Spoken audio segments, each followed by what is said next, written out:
Welcome back to Chats with Jack. I am Jack Talcott.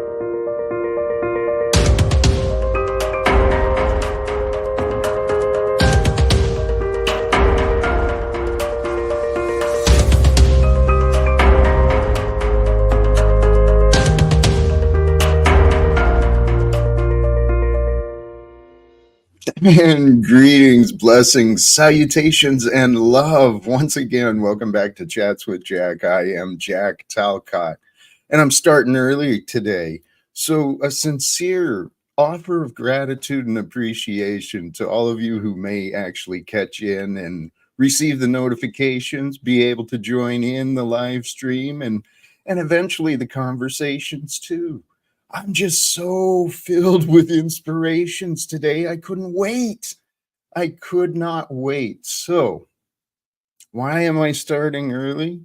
Because I can. Because God allows me to do what I want. And I'm having such an amazing time between yesterday's stream and today. And I want to share it. I want to share my experiences, my life with others. So let's jump through what I normally do. The thumbnail. Today, I'm pretty sure it is Wednesday. Wish for peace. You know, here where I'm at, the temperature finally dropped below 100. So I'm back to my Priest of Peace uniform, wearing and standing with the messages of veterans for peace, other men and women like me. So the wish for peace for Wednesday, that's my sincere hope and prayer. May you find peace in your heart and healing in your soul. And if it's not there right now, may it happen for you today. In this stream, everything is possible, man. So what I found for myself, peace in the heart, it begins with the willingness to seek peace in the heart from the mind, from the idea, from the inspiration, and maybe encouragement. Let me encourage you. Seek peace in your heart. Pride is what prevents our mind from humbling itself to the heart of truth. And the heart of truth is divine in so many ways. So seek to know greater peace in a stronger practice of humility. This is my life experience. I'm sharing with you. This is my honest testimony. If you allow yourself to accept that idea and to consider, to understand it, to incorporate it into your life, and the rewards. I don't know what yours might be. I only know what my rewards have been. And holy cows. Praise God. Holy cows. Praise God for life today. And everything that brought us to this day. Praise God in so many ways.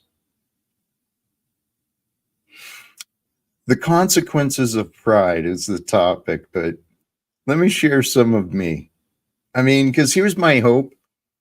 I notice people do too. The numbers are higher later, so I don't know, should I change the schedule? But I accept the idea that my voice is better received at a higher speed. So I just figure people are just checking it out post live and tuning in where they want to hear. Why did I start down that lane? I'm feeling so good.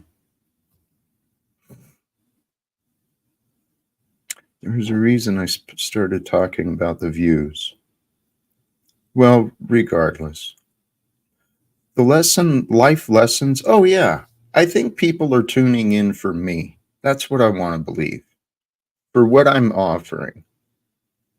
And that, you know, I'm just like many others. Sometimes the messenger gets judged for the messages, for what they offer. And that's kind of what we're going to talk about today. Consequences of pride. Consequences of pride have been well documented just in my live stream. the angry cot. There's my actions. Um, and there's plenty of people who've shown their choice to be angry at me, very prideful, very jealous, kind of biting at the kindness that's been offered. Because I'm genuine about my kindness, my forgiveness, my acceptance. I'm genuine about the peace that I feel within me and the love I feel for you. And I don't need to know you. Although, if you want me to know you, feel free to reach out. This was part of my inspiration, man. The patterns of my life. Look at your own life, all right? From like an adult perspective, like a caring friend. Just look at your life and look at the patterns. Mine keep freaking repeating, dude, over and over these same patterns. Now, eventually, I finally found my patterns of anger. And I've been working on pretty good on that. I think there's documented improvement in me.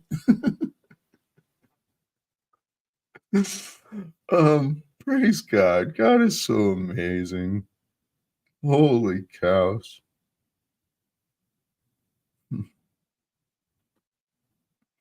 I can't believe I get to be me. But yet here I am, I guess. The pattern I recognized earlier, I don't remember. I think it was today. Um, Caucasian Sasquatch, blessings to you. Um,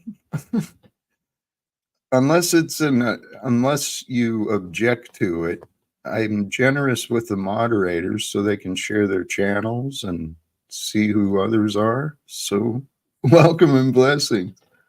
Excuse me. So one of the patterns I realized in myself today, I think it was, I was having such a joyful day. I mean, sincerely, just having so much fun all alone with my thoughts and with me.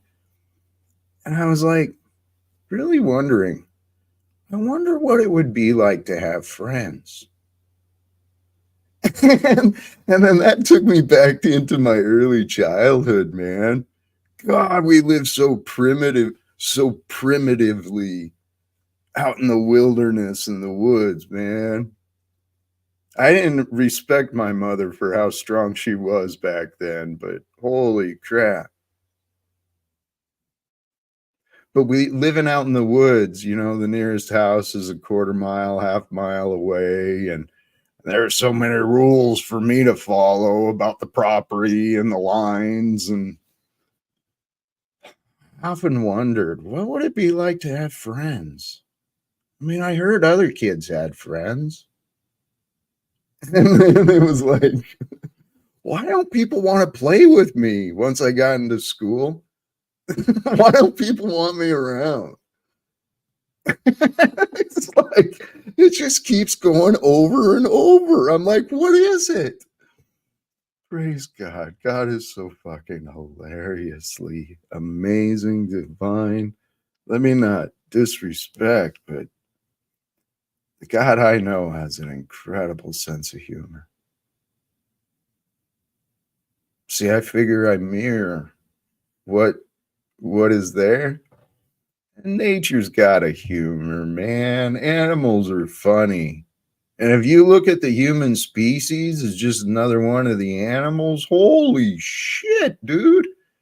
Have you seen what people do?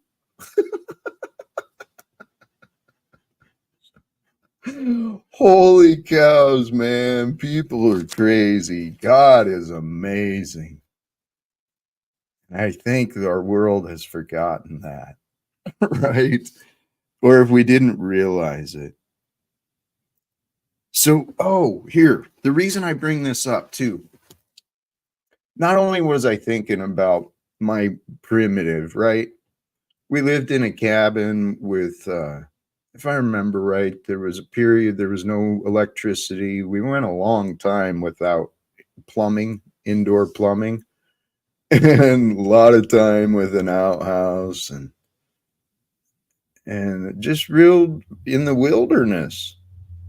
And then my stepfather would take off, and mom would be alone with me out in the middle of the in the winter. And then I realized after traveling in the world and learning about how others have grown up, dirt floors. You know, we take so much for granted, especially here in America. And I mean, real, there's like today, right now, men and women, children. Children aren't in school because they got to help mom carry water back, you know, because it's a long ways. Everything's got to be done by themselves. See, a change in perspective will entirely transform you, change the entire world you live in. How? A change in perspective. How do I change my perspective? Well, you open your mind. You humble your heart. You humble yourself, and you expand your heart. You grow in love with God, the creator of life itself. And you align yourself with life and the creation of life itself. And you grow into the most beautiful, appreciated, loved, cherished version of you.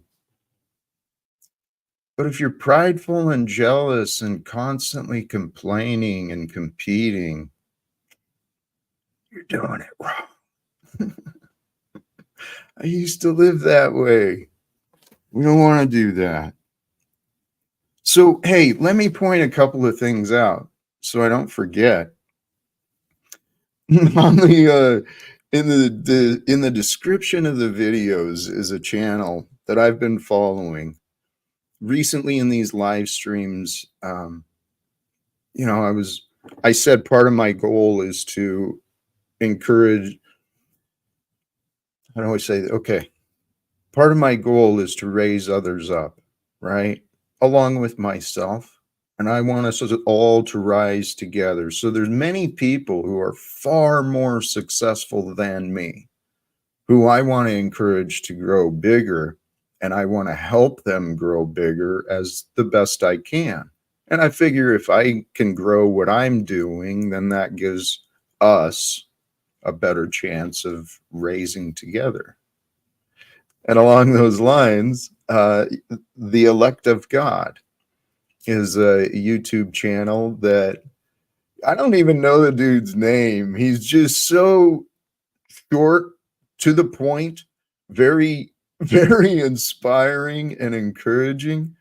And I did invite him to try and join should the schedules align. But I love what he shares, and anyone who does resonate with me, well, what I do for myself is I seek inspiration. So build more inspiration, seek inspiration from others, and grow it in yourself.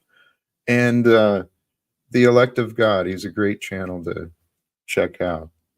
Here, I'll do this too. Oops. Anyway, he's in the description there. Why did I bring him up? Oh, because I want to promote people. And today's inspirations were partly from some of the things he was sharing. The idea that God is still writing your story. That was the one I started with today. I watched a few of his videos again. But God is writing your story. The consequences of pride are that we miss out on things. We overlook opportunities through our arrogance. Hey, Venus, I am early. Thank you for joining. And all of you who are popping in, saying hello, blessings and greetings to you. I did start early today. I just feel so, I don't know, feels so good, and I want everyone to feel good. I want you to feel the faith of knowing that God's love is true. God's love for you is to be known and experienced, and God is writing a love story. That's what the Bible is. It's what all of the messages, the underlying truth that's within all the intelligence, all the wisdom that's contained in those words and lessons. Praise God. It's love. It's love that unites us. It's love that makes us whole. When we feel fractured, when we feel broken, separated, when we feel corrupted, divided, these things work on many, many, many different layers within us and around us. Love is what makes us whole. See, it's through love we must humble ourselves, right? We recognize and admire and appreciate. We'll put that which we love above ourselves. Knowing is half the battle. Know what you love. Don't focus on what you don't like. Don't focus on your jealousy and your hate, your anger. Because guess what anger is? Oh man, I thought these thoughts through and I didn't write them down. There's like a logical connection and process that your mind can connect. We can all understand. Our anger reveals our insecurity. It's our fear. And that which we fear, that which we hate, will become us. We will become that which we hate, and that which we fear will face us until we face the fears, face the hate, face the jealousy and the envy and all the insecurities that keep the emotion so, whoo, I gotta fight. I gotta earn a living.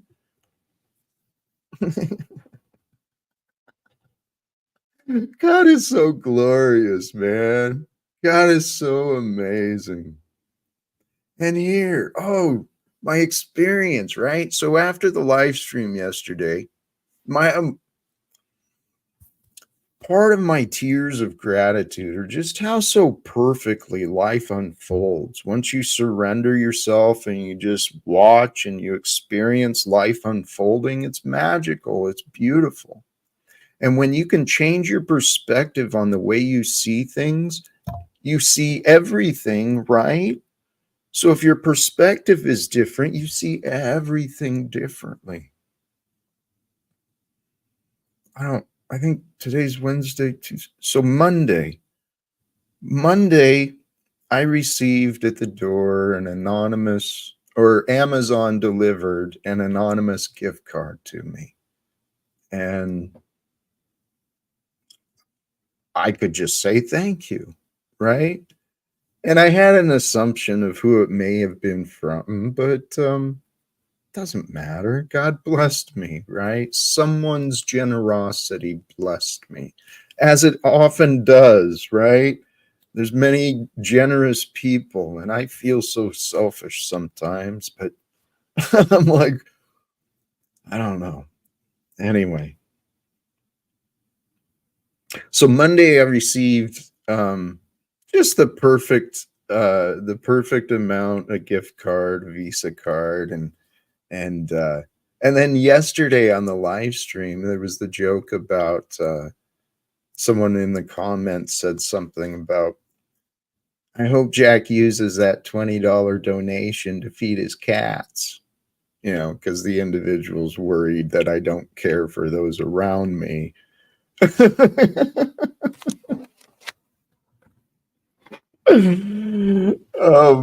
So anyway, as then I took the gift card and I was allowed to renew my Costco membership, right? And I shop at like two places. That's one of them. and anyway, as I'm walking through Costco, I was just amazed how blessed we truly are.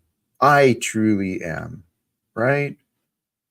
The abundance, the variety, the new stuff, and and the choices. It's like, holy cows, man! How blessed am I to see this differently than I used to?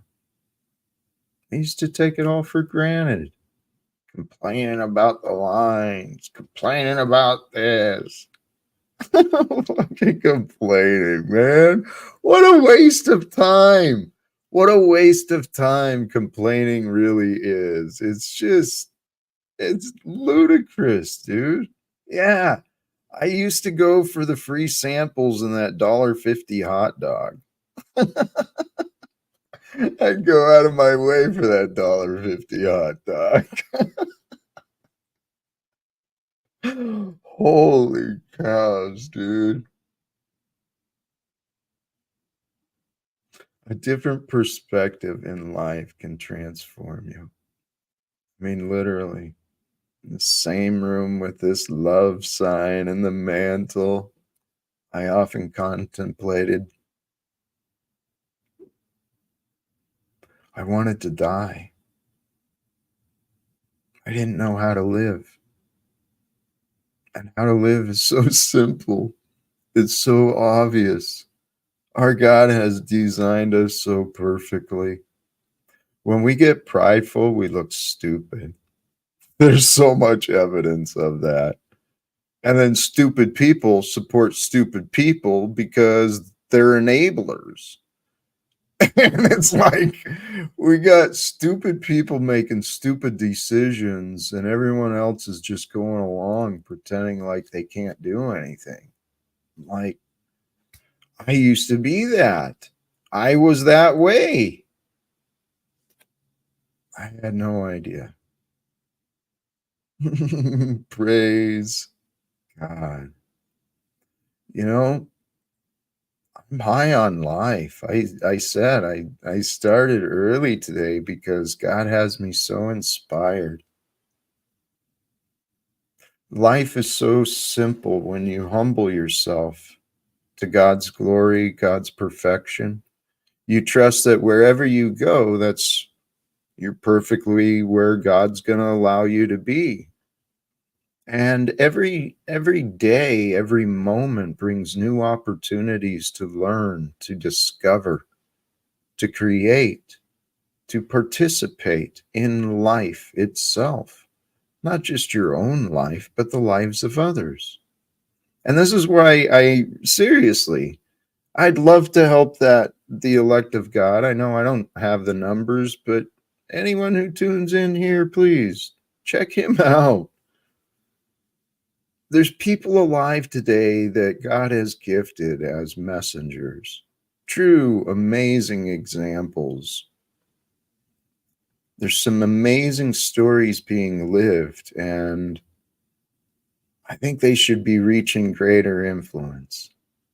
I'm among one of those myself, but there's many who want to disagree with me. But I trust God controls the results. Because here's who I am. I'm a very humble man. Truly. I know the appearances and I know the contradictions, but I humble myself to God. I'm very, very open about that. My humble to the truth, I accept that which is. I invite in oh, the love of God, the love of Christ. Here's another part of my story, right? So after being so excited at seeing Costco in a new way and a different way, and I was blessed enough to resupply some things and replenish some treats. I got a package from Amazon with like another bag of cat food. And and so God works in such mysterious ways. So Chuck, I'm sure you may talk to Margot or see Margot.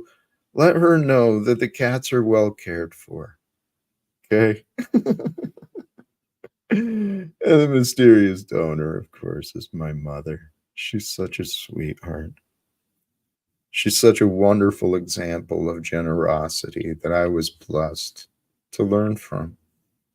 And her strength, man. My mom would fight. My mom would fight even when she was wrong, but she wouldn't give up. And she'd fight for others too. That's what I saw. Real quick to stand up for someone else. Um, Signs of pride. I didn't see what was in front of me for many of my young adult years. I was prideful, I was arrogant, and I didn't realize those things were connected to unidentified insecurities, right? This is why, seriously, anyone who identifies themselves as Christians, it's time for us to be more encouraging with each other and ourselves and be willing to stand up for one another. Because as it said, you know, those who are chosen, those who are following the way of Jesus, they hated him before they hate us. And jealousy brings a lot of hate. And people don't realize they're bringing hate when they could be, you know, growing. But this is the world we've been born into. It's what God's allowed us to experience. And there's greater purpose for all things, and trust in that. Become a greater purpose for all things. All things you encounter, become the one who is with the solution, who's with the answer. And it grows in comfort when you, within your mind and your heart, you align yourself with God. God is eternally present. Start living in the eternal present with God. Be present. Be aware. Be kind. Be loving. Allow the past go. Allow not only the past to be forgiven, but allow the past to be appreciated. Because if you realize all of us who we are today, we are who God is allowing us to become. God is creating us. So humble to that and realize this is God's game. Start enjoying it. It's easier to figure out when you bring God into the equation, like give it all authority, all glory, you know, and anything we mess up, well, we're ultimately responsible. Mankind, all the wars and poverty, that's a result of mankind's corruption. No one did this by themselves. People aren't sleeping in the streets only by their own choices. It's like a collective effort to enable poverty and to create billionaires. It takes a lot of people involved to play along with this economic scheme that the devil created that rewards selfishness and allows the prideful and the arrogant to be like in running for the, not only in the running, but look at who the people have placed in positions of power. The United States president. Is this a dream or is this real? Is it like really George? Praise God. Praise God. Praise God. Hey, so I am going to open up the conversations.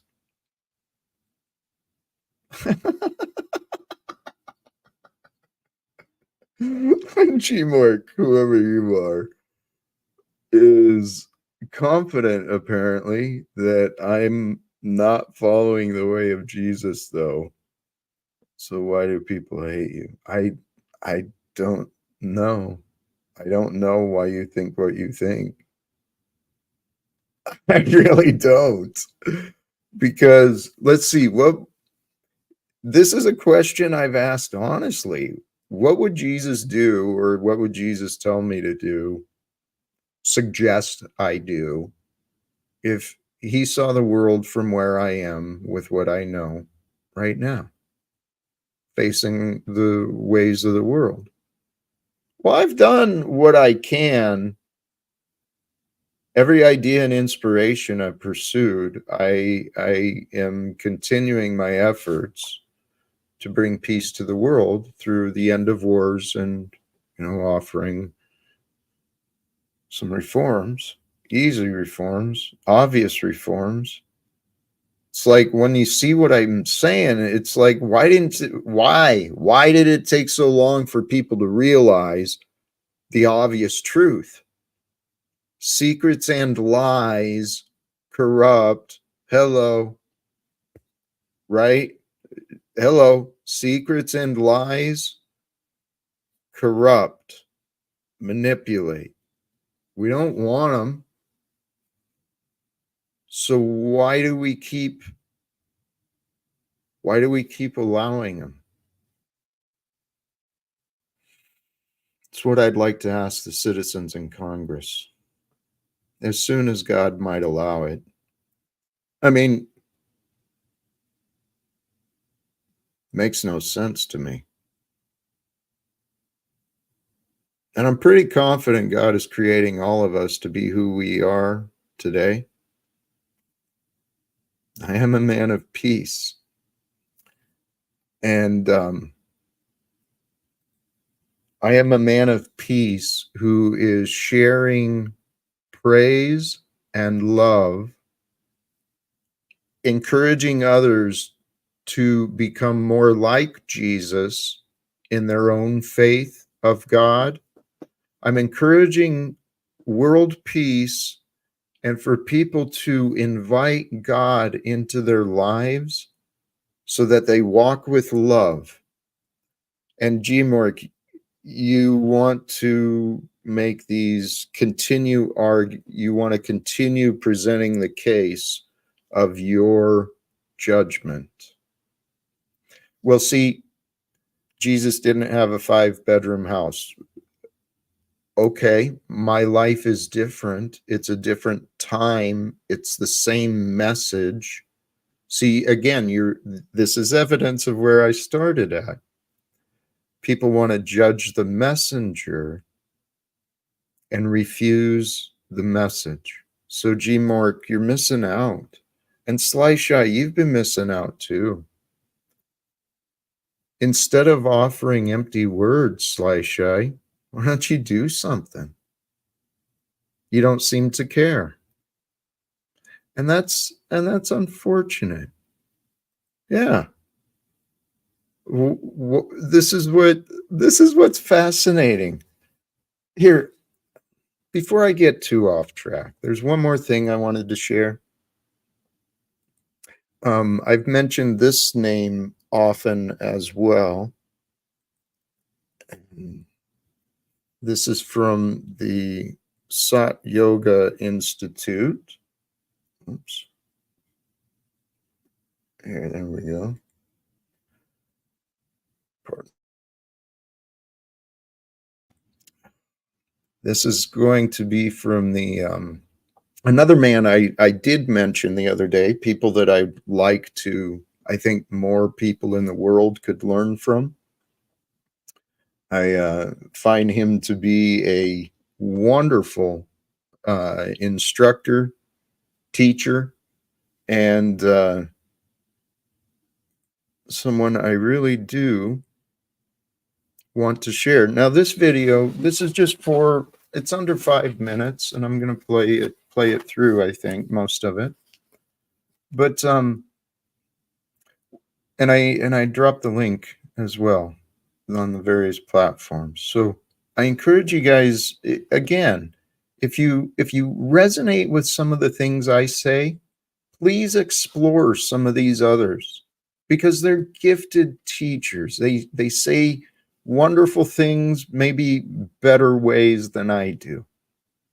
Um, and and when it comes to inspiration, finding inspiration in multiple different ways, it gives you a greater perspective on all the different things. So pay attention to what you're seeking out. A lot of people are seeking out this uh, chaos content, nonsense. It's a bunch of waste of time, right?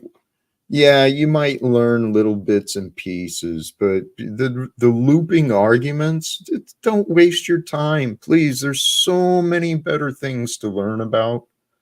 There's so many more ways that you can grow as a human being, and the education is available. Google, I mean, these we live in an information age. Take advantage of life.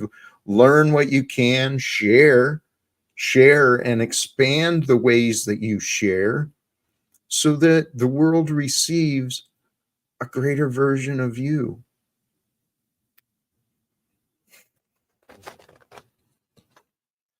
I know I'm bouncing around topics.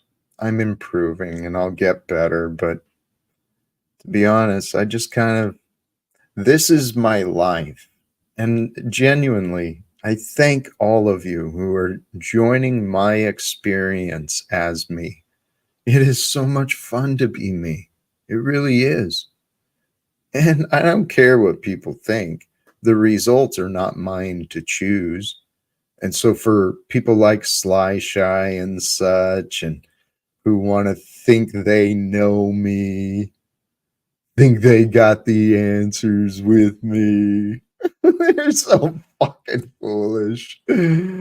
So anyway, despite opinions, man, God's doing something amazing in this world. We are a part of it. I love my part. I hope you can love your part, your life. And you can. You change your perspective on things and everything transforms. And it may take a little practice, but I'm telling you, it is so simple. The only thing that prevents anyone from accomplishing what I'm saying would be, well, God, would be their imagined limitations. See, the imagined limitations that have been imposed on us, the imagined limitations we've chosen for ourselves, those are lies. So here, I'm going to finally get into this video, just a few words, a few minutes with Mr. Shunyamurti. And again, it's from the Sat Yoga Institute. The problem is the ego is in a state of amnesia. The ego has no clue as to the true history of our human species or spirit. It has no understanding of what happened to the cosmos before you were born, really, none. Very few people even think about, why is there an asteroid belt, for example? Was there a planet that exploded? Was there a civilization on Mars that died out? Were there cosmic wars before we even knew the present history? Everything we are taught is totally false. We have no clue to the truth. So that's a kind of a state of amnesia. But what I'm talking about is being in the state of omnesia, in which you realize that everything you believed as an ego is in fact a delusion, and you let it go. And then with new eyes, you will see what is real. And you will see that everything is God, and everything is perfect, and everything is beautiful in its own way. And everything has infinite depth of meaning when you are able to appreciate the infinite consciousness that manifested its truth and beauty in that form. And it's that enables us to live fully and to live joyously and to live harmoniously with others and to be in the world as it seems, as we generally agree to call it, without being of it, and therefore to be free of fear of death. And if you're free of fear, you will not create evil, because evil is always a projection of your own fear. And because there's so much fear in the world, everyone now thinks everyone else is evil. That's a form of amnesia, of loss of awareness of our divine nature, and then projecting demonic attitudes and activities that then become self-fulfilling prophecies and actually take place. So we're seeing how that loss of our remembrance of who we are, that amnesia, is the cause of all of our suffering. And when we leave that behind and clean out all the mental chatter, then we will know what's really important, and we will live with the wisdom of the God self. So you won't end up being some stupid, thing on the floor that can't feed itself or take care of itself, or where was the bathroom again, and what's my name? No, you won't go through that. You will go through the complete freedom from that limited identity and the realization of the awesomeness of your divine true nature. Thank goodness. Yes, the goal is to realize the awesomeness of your divine nature. And Harpole, thank you. I'm noticing, I'm considering. Thank you, Harpole. Godheart, believe what you want. Let me get back to what this was about. The idea is to release the past self. Let it go. Stop fighting to be the old ways of you. Stop fighting to have control. Stop fighting. That's the whole point.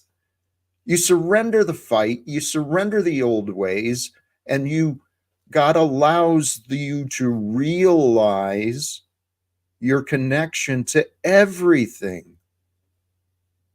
So here. The way I am interpreting this, hearing it, is wiping the slate clean of the beliefs, of the misconceptions, of the projections, all of that gets in the way, that clogs the mind, which is nearly the entire mind of the ego. And it all of that is just a block of presence. It keeps one from being present. That's correct. And it's your shadow.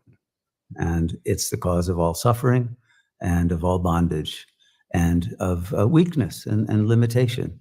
And it keeps you in a state of suffering. So remove it. It's a veil. And then when it's removed, the light will shine fully, and you'll be in a state of such blissful liberation that you'll never go back and put more scribbles on the whiteboard.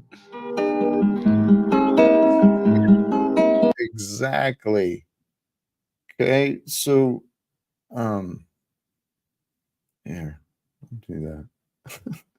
So again, brothers and sisters, we do not have to live the ways that we've lived. We don't have to keep getting up each day pretending the arguments from yesterday are more important than our growth and our joy today. Today is a day God created for you and me and everyone else to experience as we are. But if we're not paying attention to today, if we're lost in the past, or we're caught up in old plans of the future, we're missing out on the purpose of life. And brothers and sisters, it is time for those of us who call themselves Christians, and I'll call myself a Christian, but I encourage Christians to let's start living like Christ. There's really no excuse. Logically, there's literally no excuse for us not to encourage each other, to be inspiring to each other, to stand up for each other, to bring forth the healing, the understanding, the compassion. There's no excuse. Let no excuse become you. Because what is pride? It's hiding our insecurity. Why are you insecure? Because you don't have faith in God. Simple as that. And if you don't have faith in God, it's because you don't know God. And if you don't know God, it's because you haven't sought God. I can't state this as an absolute conclusion, of course. I only have my own logic and reasoning, but I try to allow what feels true to flow. And I tell you what, man, here, I'm going to flow and welcome again all those who are already stopping in, tuning in. Thank you for joining. Did I do it there? There we go. I did just drop the link for those who may have found their way here. We're still a little bit early from the scheduled time, but I am truly feeling at peace. I am filled with love of God, love of life, love of opportunities that I've imagined. We have so many opportunities right now. Here, I shared this in a comment somewhere recently. I trust that okay, so let's connect some dots. In order for love to be right, there must be an understanding between the two, really. It's like an intimacy in love. And there's depths to love, there's depths to intimacy, there's depths and levels of truth, aspects of truth. I was just reminded of another inspiration regarding aspects of truth, recognizing things for what they are. Realize, please, that every word I say, I'm pointing to something, right? There's a meaning and something I'm pointing to through the words I use. Every word is a collection of letters. Each letter stands on its own as though a sound or a meaning. It's a symbol in itself. Every letter is a symbol in itself. And even the letters we use in various perspectives may sound a different way. It may have different meaning behind the symbol. But you bring the letters together and you get words, right? And these words bring another symbol. Every word is a symbol pointing at something else. But you bring the letters and the words in together, man, you've got literature, you've got history, you've got science, you've got language. In the beginning was the Word. So it is said. And it makes perfect sense. So all of these words and letters are signs and symbols pointing at deeper meanings. Every one of us is like a letter. We are a sound. We are a frequency. We are an energy. We contain information, and there's an identity to us. But we don't get to tell the world how to identify us. The world gets to decide. Just like we get to decide what signs and symbols mean. We get to decide what experiences mean. Real experiences, imagined experiences. We get to assign meaning to everything and anything we want. God is so glorious. God is so infinite and amazing, and so are you, and so am I. We are mysteries becoming unfolded, right, through the vibrations of time, which allow us to experience this form of being in this time together here on earth. And so what do we want to do while we're here on earth? I found the purpose trying to find a way to end wars, because I know there's a lot of others with the same idea and purpose. When I thought that could happen, well, I can't think of anything else to do, honestly. I really can't. I can't think of anything else to do other than try and find a way to end wars. It breaks my heart that I am sitting here comfortably today while, like I shared in the live stream, and I know it's fear propaganda, but the video of the child in the conflict zones, the hospital being treated for wounds on a hospital floor. There's solutions and there's answers and there's resources available, but just not to that child.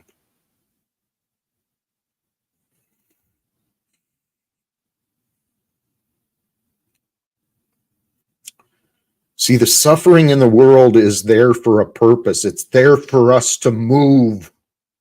Now, there's people who are suffering right now and they're praying for others to move. Join me. Let's move together. Let's find a way today, right? Let me get out of my head. Let's make this wish come true. Wish for peace, Wednesday. May we all find peace in our hearts. May we all find healing in our souls so that we may share the peace with others. May we find the willingness in our minds, the inspiration to seek the healing, to bring the healing to the broken relationships, to the broken societies.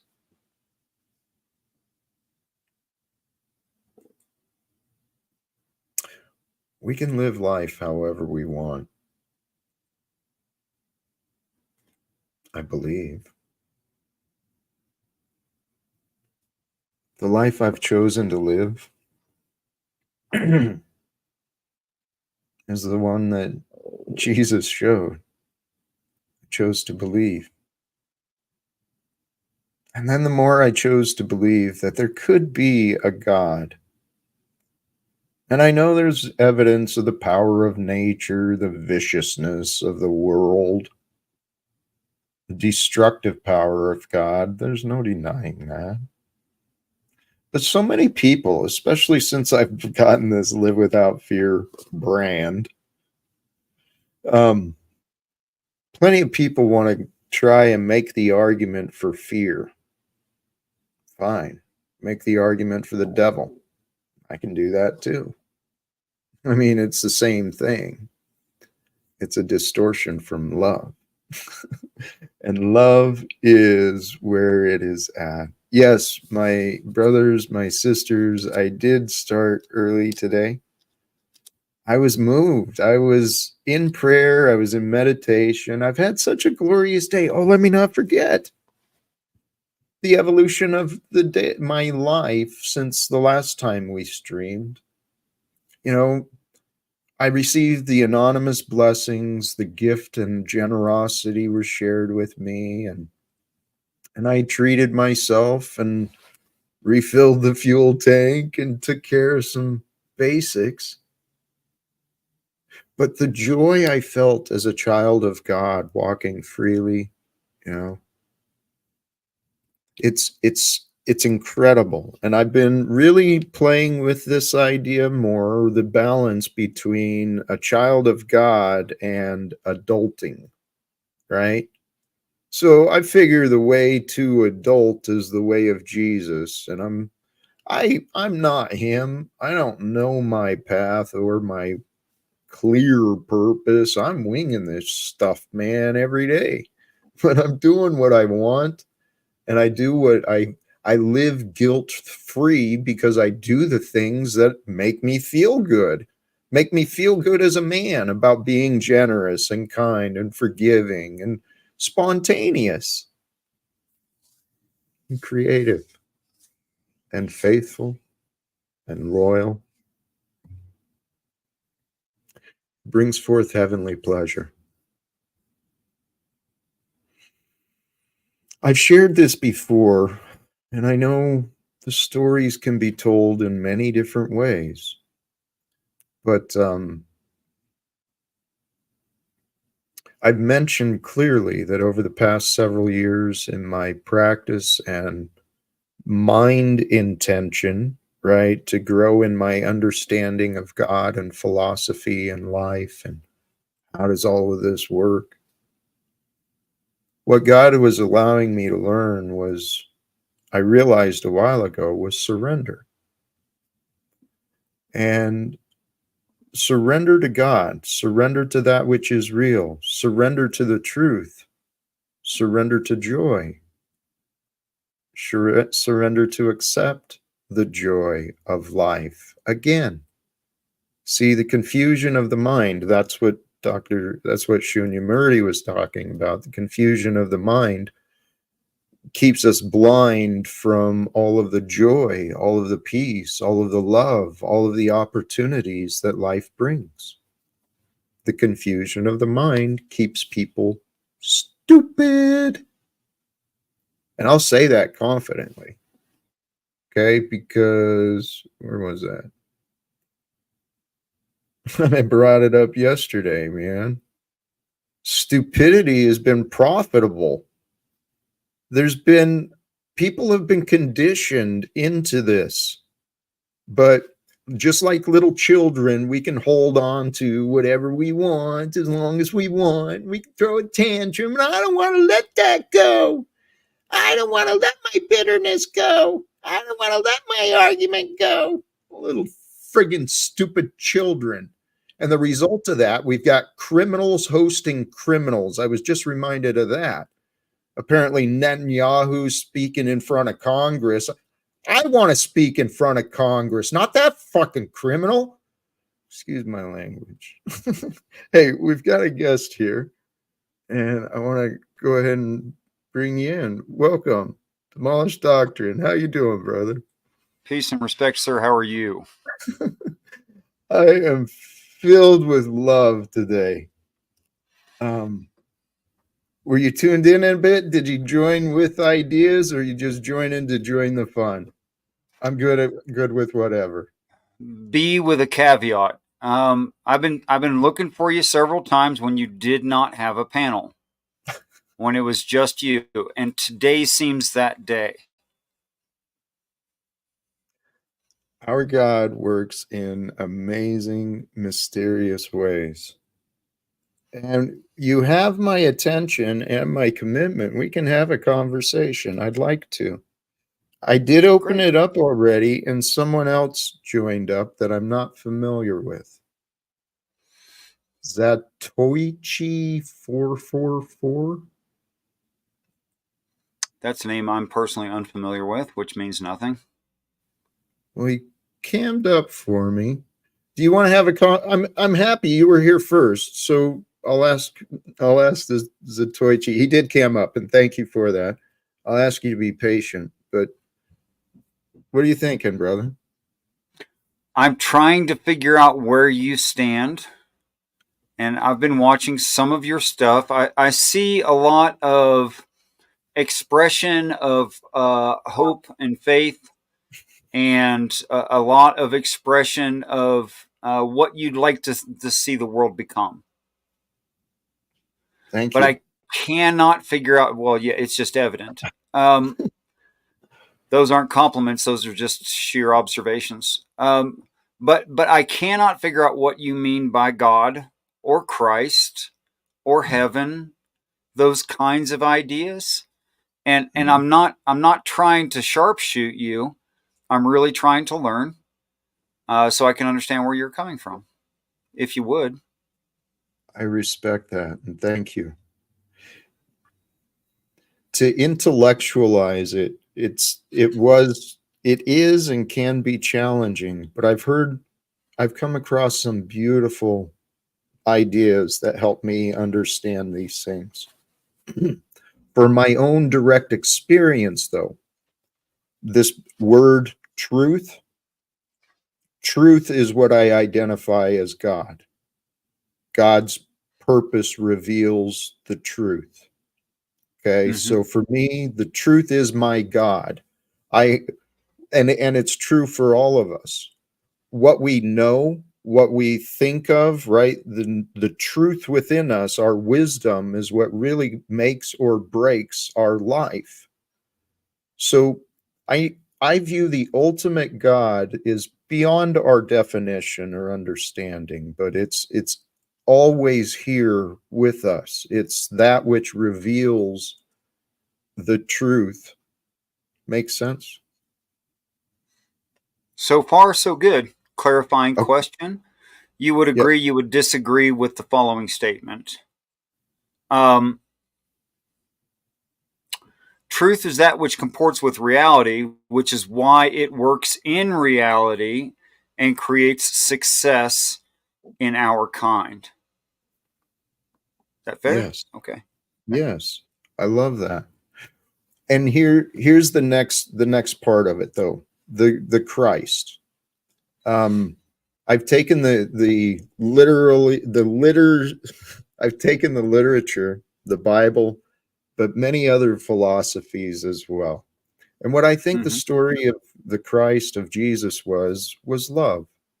It was a physical expression, a physical manifestation in a being that we could relate to. It's a Mm-hmm. human form, right? And so it was like the perfect example for mankind all around the world to learn from, that this is how to live, this is how to treat one another.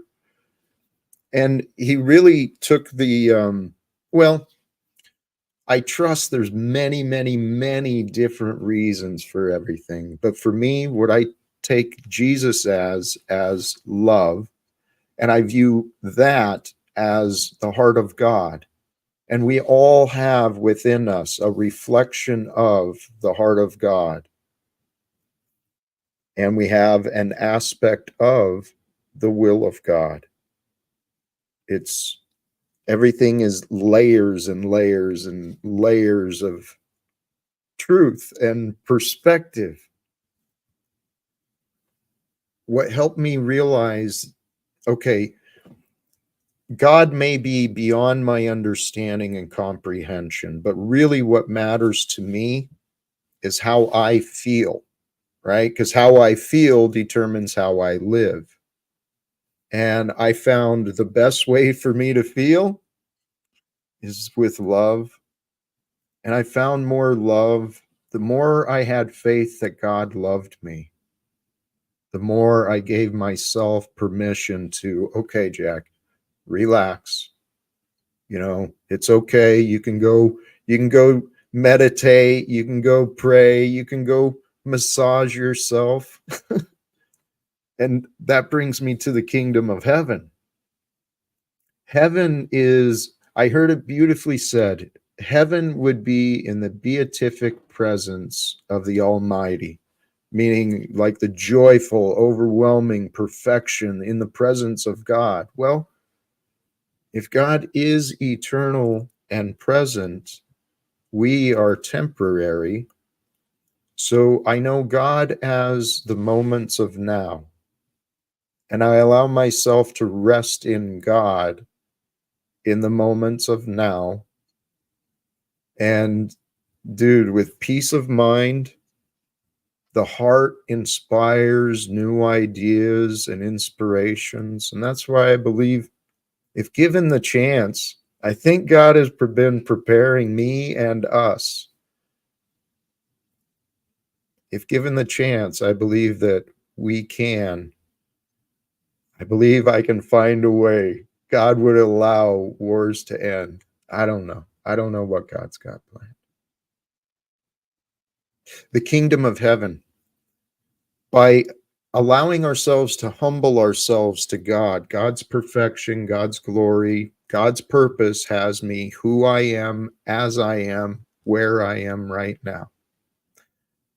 If we can allow everything else to go away and just become innocent and pure and wondering children of God. Yes. How does one become humbled? Practice. You think it's practice? partially, Well, but if that's the case, let me ask you what guilt is. guilt is the result of judgment, and it's typically found in the knowing that what we're doing is not a good choice. I have an argument for you. How so? I want to prove to you that pride is the source of guilt, Yes. not No shame disagreement. and not conviction. You already agree with me. That's weird. Yes. Yes. I haven't had someone agree with me on that so easily, but for your audience, do you mind if I Please. enumerate it? Please do. Yes. Okay.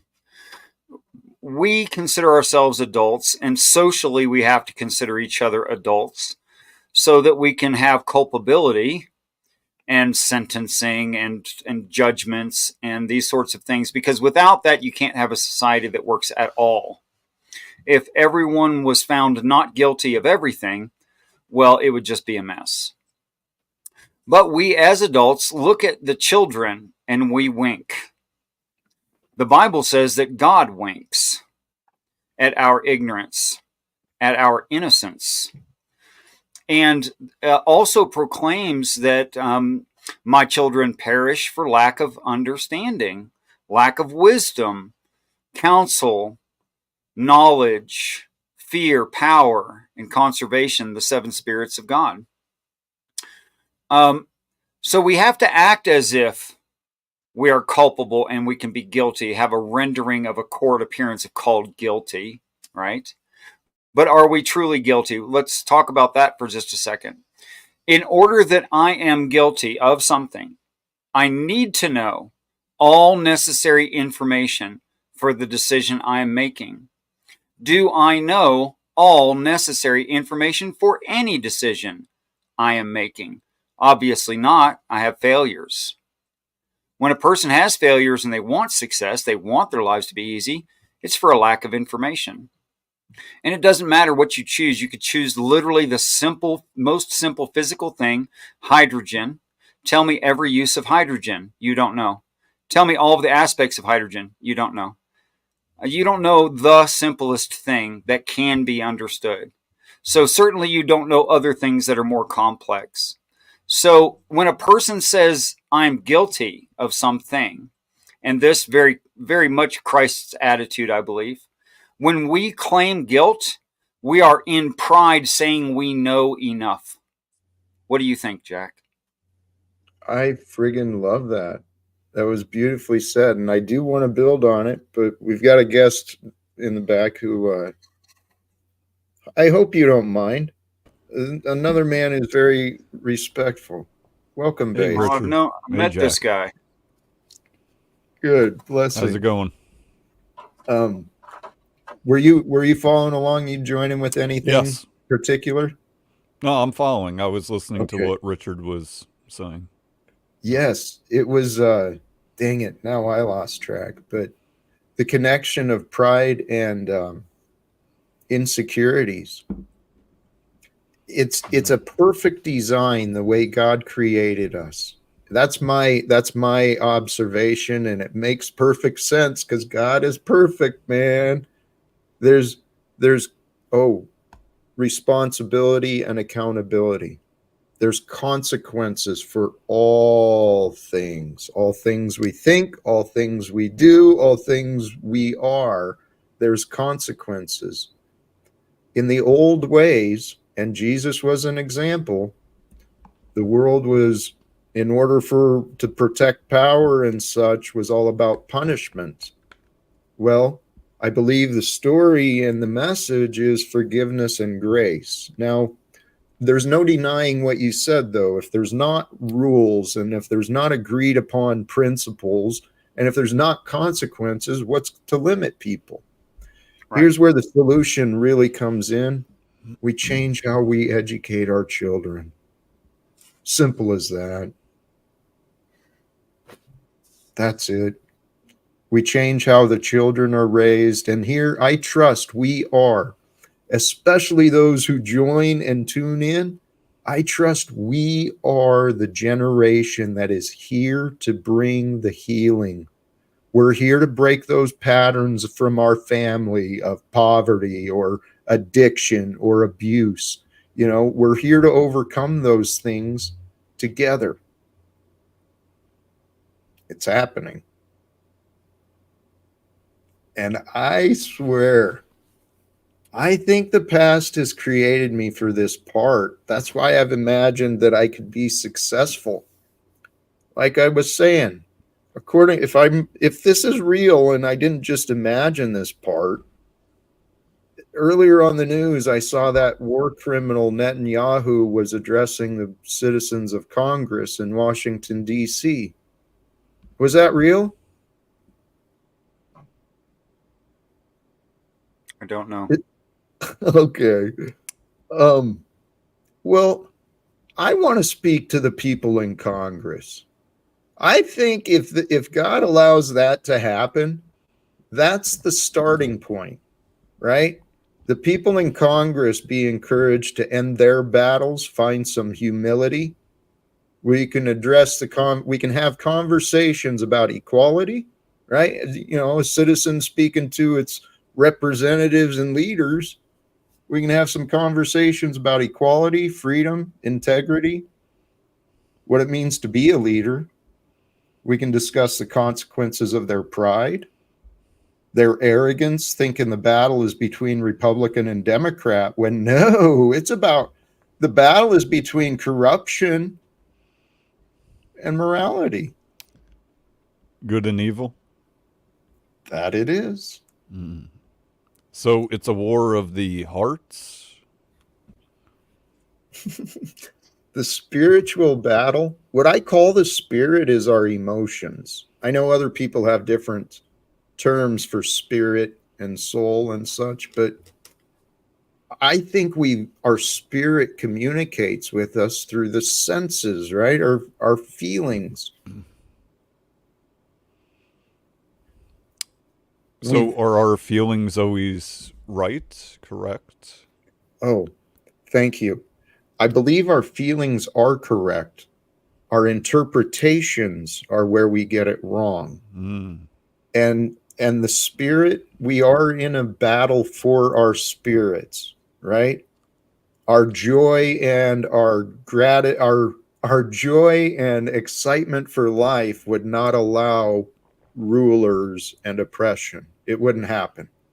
So there's a battle, and you can bring in like the conceptual ideas of demonic forces, and I don't want to just say conceptual because people have testimonies, but there's the devil ideas and the Christ ideas. One is the truth and it's with love, and the other is just takes the truth and it distorts it for self-love, self-gain. And that's I would love to give a little example of that and the difference between our emotions and how we process them.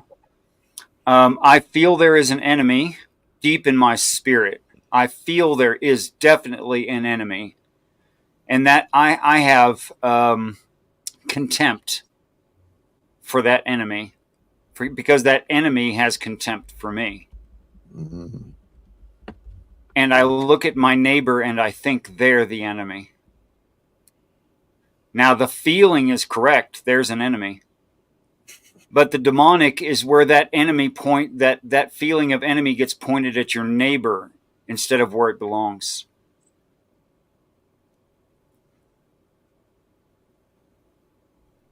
Absolutely. And that enemy it's all within. That's the key. And here, the best way to win a battle with the enemy, particularly in a spiritual battle, is to love that enemy, to use the strength that enemy brought, right? The strength we grow from our battles. That's a reason to love that enemy.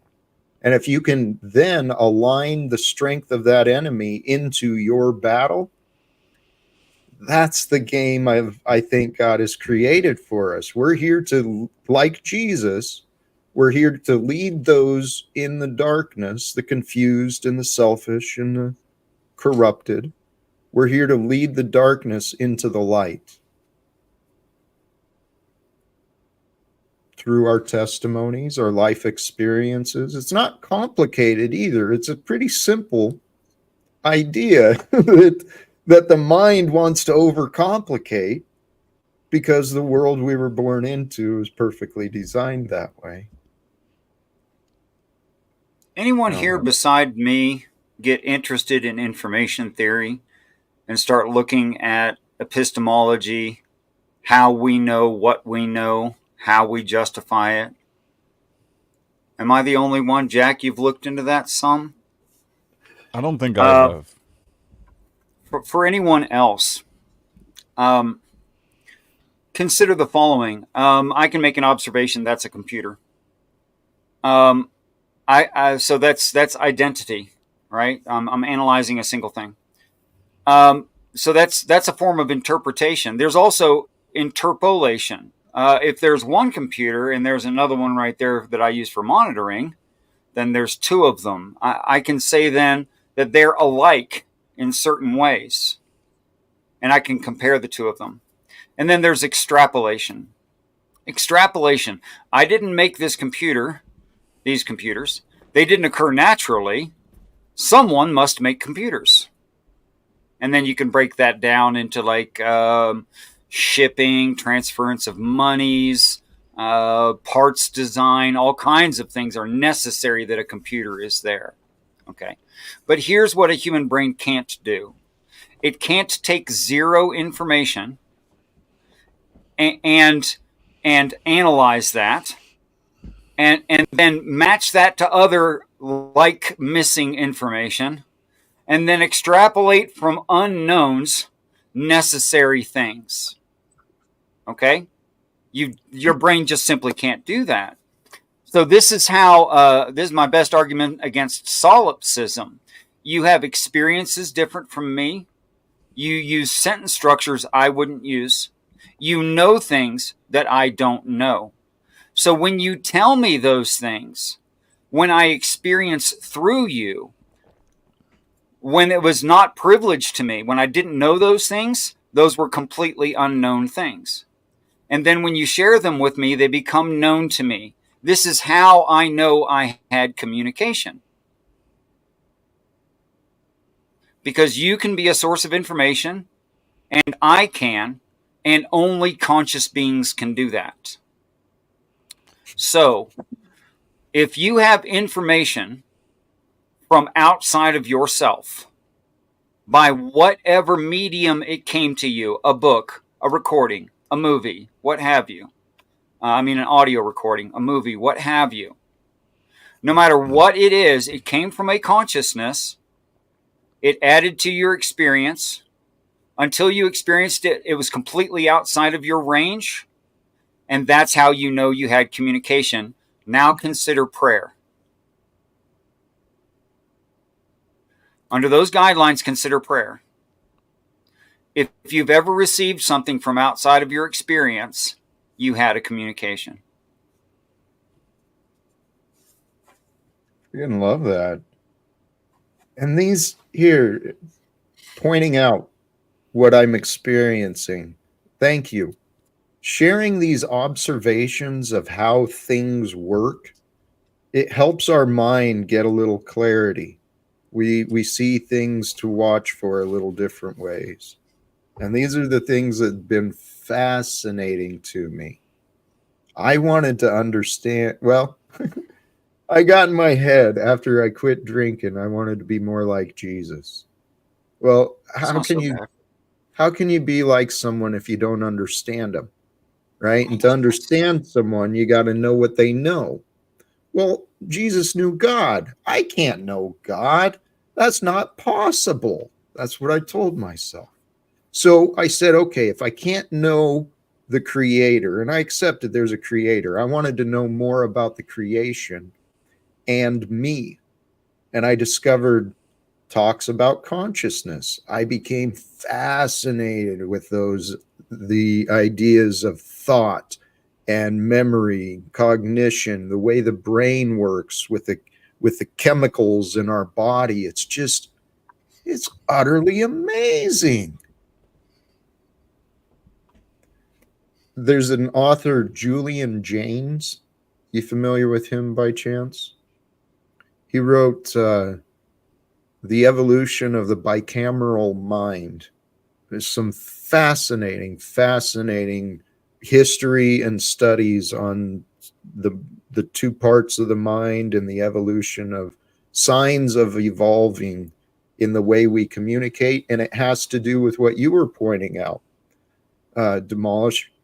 But particularly with the development of language, and then first the methods of print, right, and distribution, those things allow knowledge to be shared, and we're the benefactors of this. A lot of evolution and growth has happened for us to be able to turn on a computer and talk shit to each other.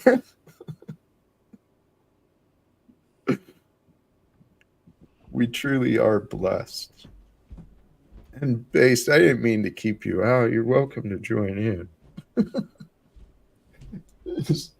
Yeah, no, I'm just taking it all in. I guess I have a question for Richard.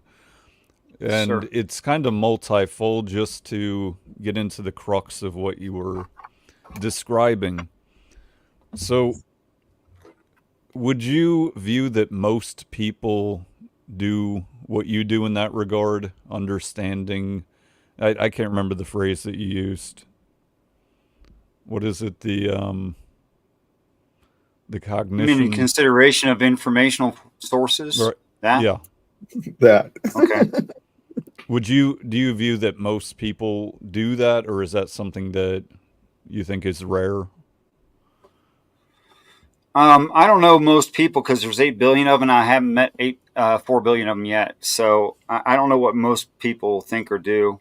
I do find in my friend group, in my social groups, that it's not as often as I'd like that a person understands something like what data is, what Shannon information is, and what actual information is. Most people don't think about those sorts of things. Or they don't think about on a regular basis. They don't think about whether or not something needs to comport with reality for it to be knowledge. Because there's not only information, there's also disinformation. And a person can believe something that's disinformative. Yeah, I agree. I agree on that part. So, do you think that it would be beneficial for those people that you have experienced in your circle to understand those things and therefore have more knowledge? I'll tell you what it does. I'll tell you what it does. And it's not really about, well, what will happen is a person has to let go of a lot of things they thought were knowledge. That happens. Jack's like, hell yeah, I did. And they won't be falling for disinformation again. Once you can see the difference, it can't fool you because you know where to go and how to look for things. So what does it do? I'd say between the basic understanding of that, which is it's a 20-minute study. It's not a big deal. And a little bit of understanding of a Socratic method of questioning, a person cannot be lied to again. Now that's a superpower. So, for instance, you would say that since you have undertaken that 20-minute study and so forth, that you have not been deceived since? Not on anything I bothered to care about. I mean, there's certain things I just let go. If someone claims they have a dog, I'm like, fine, whatever. I don't care if you have a dog or not. Someone claims they have a dragon in their garage, I have questions. Yeah. Now, what about, for instance, filtering the news, mainstream media? Oh, yes, very handy there. So, since then, you believe, and I'm just asking, that you are now able to decipher when you're watching the mainstream media where and what the disinformation is? Not in all cases, but I know that there are certain things I can't investigate just because I'm not privy to the information if I did look for it, right? It's hidden on purpose. People intelligently hide things. So I know that I can't find that. But I have found enough to know that I can't know. So then I take the back seat and everything with a grain of salt. And then I look for things that are objectives, that is motivations for telling truths and lies. And I can get a fairly decent overall idea of a person over time, or a group of people, whether or not they're being genuine or if they're being disingenuous. Hey, if I can jump in here, I agree with all of that. I allow myself, I'm continuing to grow. But once you see the lies and once you see the patterns of lies, it becomes unseeable after that. And then it is a lot easier to not be deceived. But what that question of experiencing the communication, the way you described it, it ties into the topic. A consequence of pride is people don't listen, right? And then they cut off that opportunity to exchange and to grow information. And what blocks us, the cognitive dissonance, that's no bullshit, man. People will not accept what they don't want to accept. Here's what I think is going on with that, Jack. Let's say that I carry some truth with me, because that's obvious, because I'm not dead. And if I believed only lies, I'd be dead, right? Right. So I carry some truth with me, and I carry it like a piece of paper in my hand. And I'm always looking for other pieces of paper with better truth on them. And if I find a piece of paper with a greater truth than the one that's in my hand, I'm going to trade them. That's what I'm going to do. And here's where people make an error. They have a sunk cost. You're familiar with the sunk cost fallacy? Okay. Yep. They have an emotional sunk cost fallacy where they've been so invested for so long in some idea that it takes on a personage, an anthropomorphization, which they emotionally connect to themselves. As soon as a person does that, because of the emotional sunk cost fallacy, they will defend it with their very being. They'll defend it to their last breath because they think of it as themselves. But I promise that no one hearing me is the truth. I promise you that I am not the truth. I'm not. We're aspects. And that ties back to the news, discerning the news. What I've been practicing, I love what you were saying. What I've been practicing is I allow the truth to be true, right? Anyone can say what is true to them, and it's an aspect. It contains information for me to consider. But the main thing is, how is that relevant? Is it relevant to me and the direction, my purpose? But I also love what you said too, that sunken cost feeling. Dude, my identity was built in who I thought I was. I was fucking crushed. I was ready to end myself because I didn't know who the frick I was anymore. And right, because you'd built up the idea that you are your experiences and you are your memories and you are your beliefs. Somehow we forget that those things all get added to over time. Yeah. I lost. So how can that be me? Well, this is the lesson I learned from my experience, brother. I was asleep in life, living patterns of habit and a subconscious level because I believed in the American dream and I bought into the society's ways. And then I got hypnotized within myself. No blame. It's what I did to myself by God's grace. But I went You had through help. hell. I went through hell in this body. And when I lost who I thought I was, I didn't think my life could continue. But now I realize I don't know who I am. The truth will reveal what I become. I only know that I am who I am and where I am right now. And life goes on.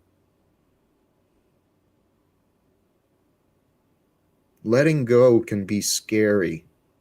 Stepping out and trying new things can be real frightening, particularly if we're carrying around unresolved memories of punishment.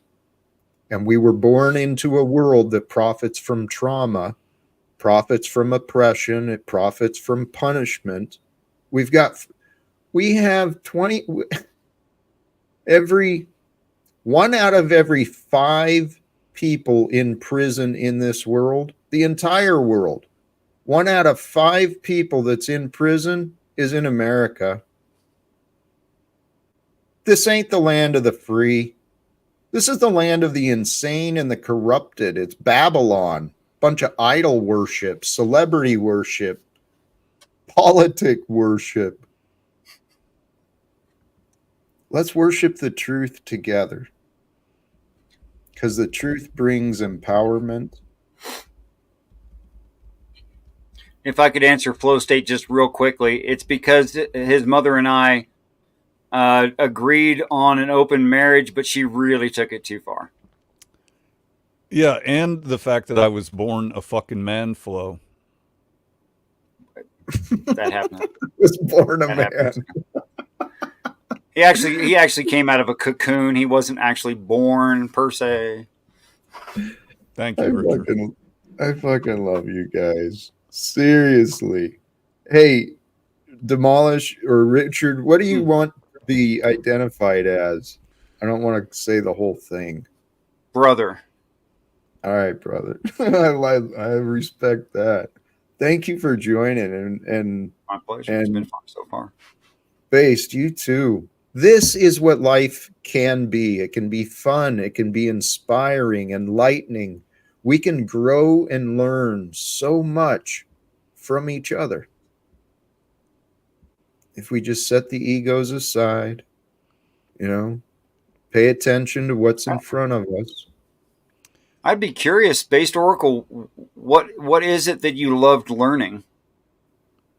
That I loved learning as a child or now? Great What do you mean? Through life. Well, I was always drawn to numbers, math. Liked machinery, engines, things like that. And probably as I got older, I more so came to, I don't know if enjoy is the word, but at least took a turn into understanding people, attempting to, where they're coming from, how they act, reflecting who they actually are. Now, I know that I don't know who anyone is, but it's just been an interest of mine, I guess. Do you think you have a separate map for every individual and also a map for tribes, groups, communities, world? I think there's many different maps that to some degree overlap, but I don't think they're necessarily the same. Probably somewhat like a Venn diagram, right? There's a core that overlaps, and outside of that is the one-offs, the individualism, etc. Jack said he'll be right back.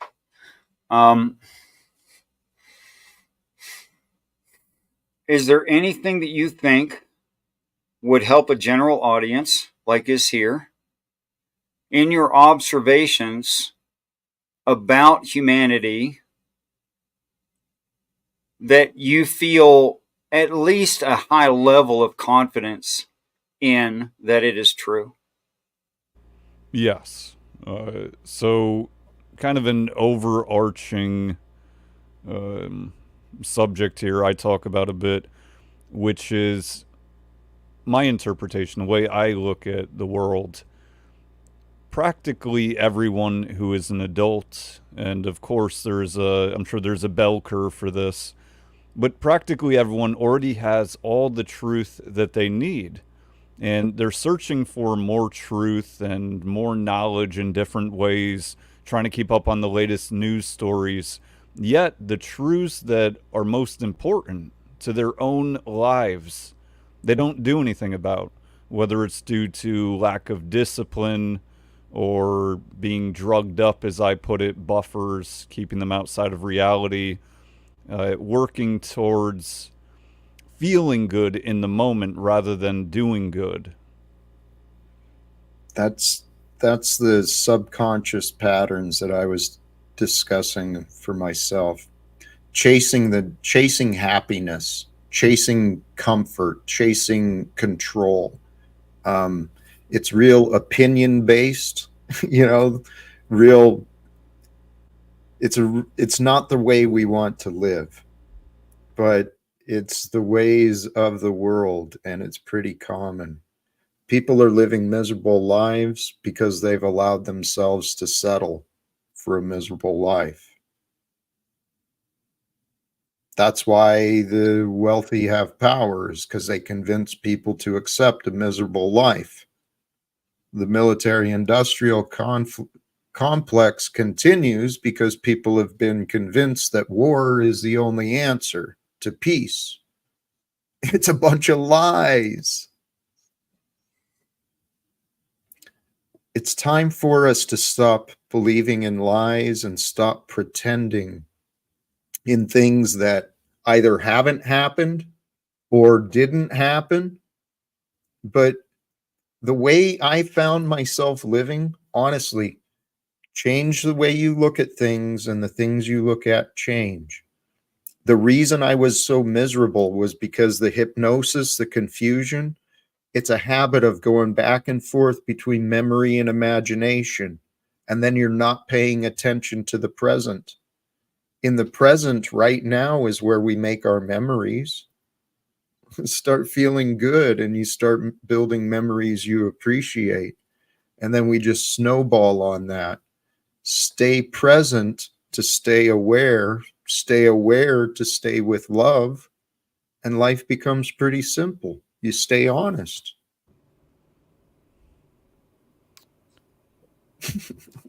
Also, I would add, and kind of segueing off of what we were talking about, disinformation in a sense, is that as it would be, many people live and abide by, run their lives utilizing fear as their decision maker. So deciding to do something out of fear or deciding not to do something out of fear, and I guess denying what the purpose of fear is. I guess biologically, or maybe I don't know so much religiously. I'm not sure what the Bible would have to say on this. But that fear can be, or is rather, paralyzing to many people and end up digging deeper ditches due to indulging in that fear. I would tell you what the Bible says about fear. Gird up your loins and give me an answer. That's what it says about fear. Seek the answer over the fear. In 1610, when the King James, which is the most popular rendering, was put to paper, the word fear meant to have respect for a thing or a person. It wasn't a disabling, your joints are loosened and your bowels fall out. That's not what the word fear there means. And it's repeatedly said, fear not, be not afraid, right? The Yes, spirit sir. of the spirit of comfort is available to us all. It's found through faith. This is a connection I made earlier. Sincerely, there's a connection between faith and anger. Those two go together. And then anger and hate, those go together. And we typically hate what we fear, right? And if we fear, it means we have a lack of faith. We don't have faith in the things we don't understand. It's our own lack of willingness to understand that causes us to hate and to carry fears. That's from experience too. I just didn't realize how stupid I was being because consequences of pride. Pride makes us look stupid. Again, perfect example. Joe Biden is actually considered and enabled as the commander-in-chief of the United States government, and Donald Trump is being reconsidered for another opportunity. What in the hell? Stupid people do that, in my opinion. Well, I would agree with you. There's no good choice in those two. I'm going to go have a cigarette. Is that cool if I just stay up? But so I'm having some people light up, and I want one too. You know how it is. Start smoking inside like a man. Maybe you should teach your dad how to. Oh, damn.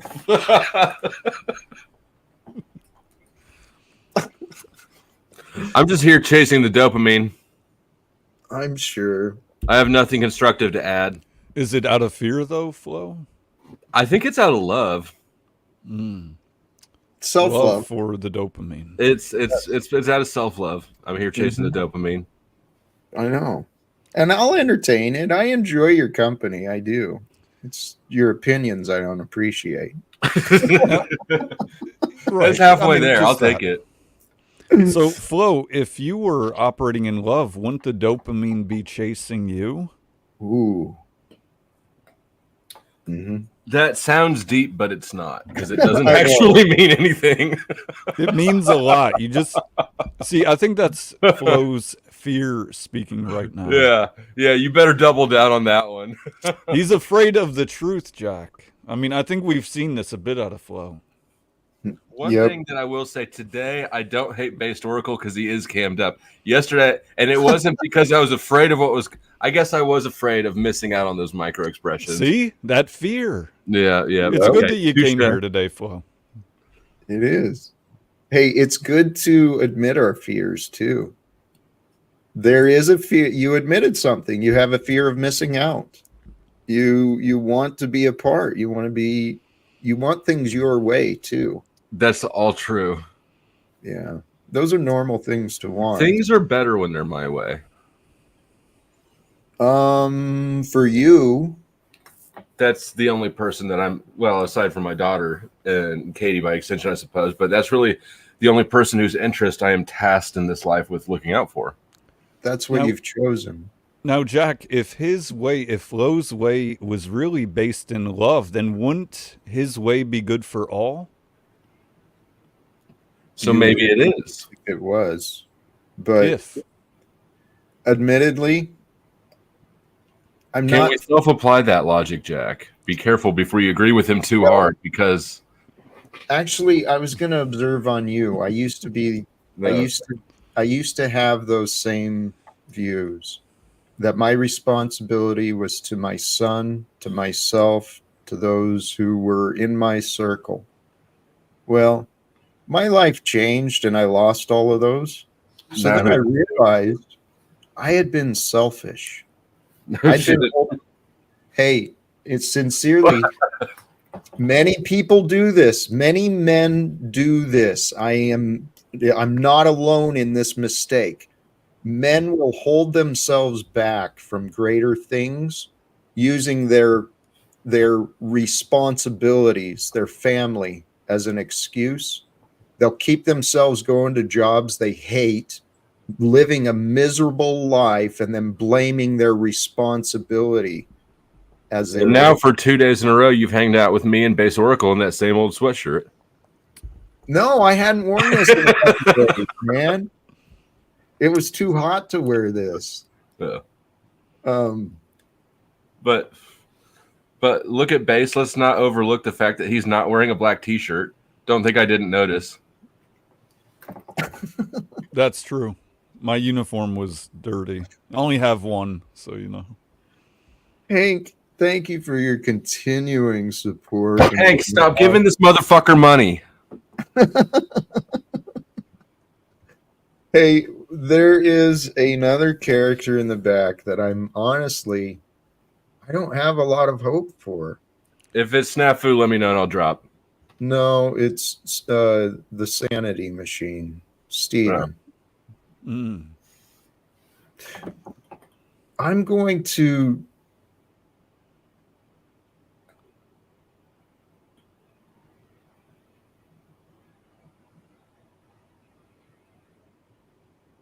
Did I freeze?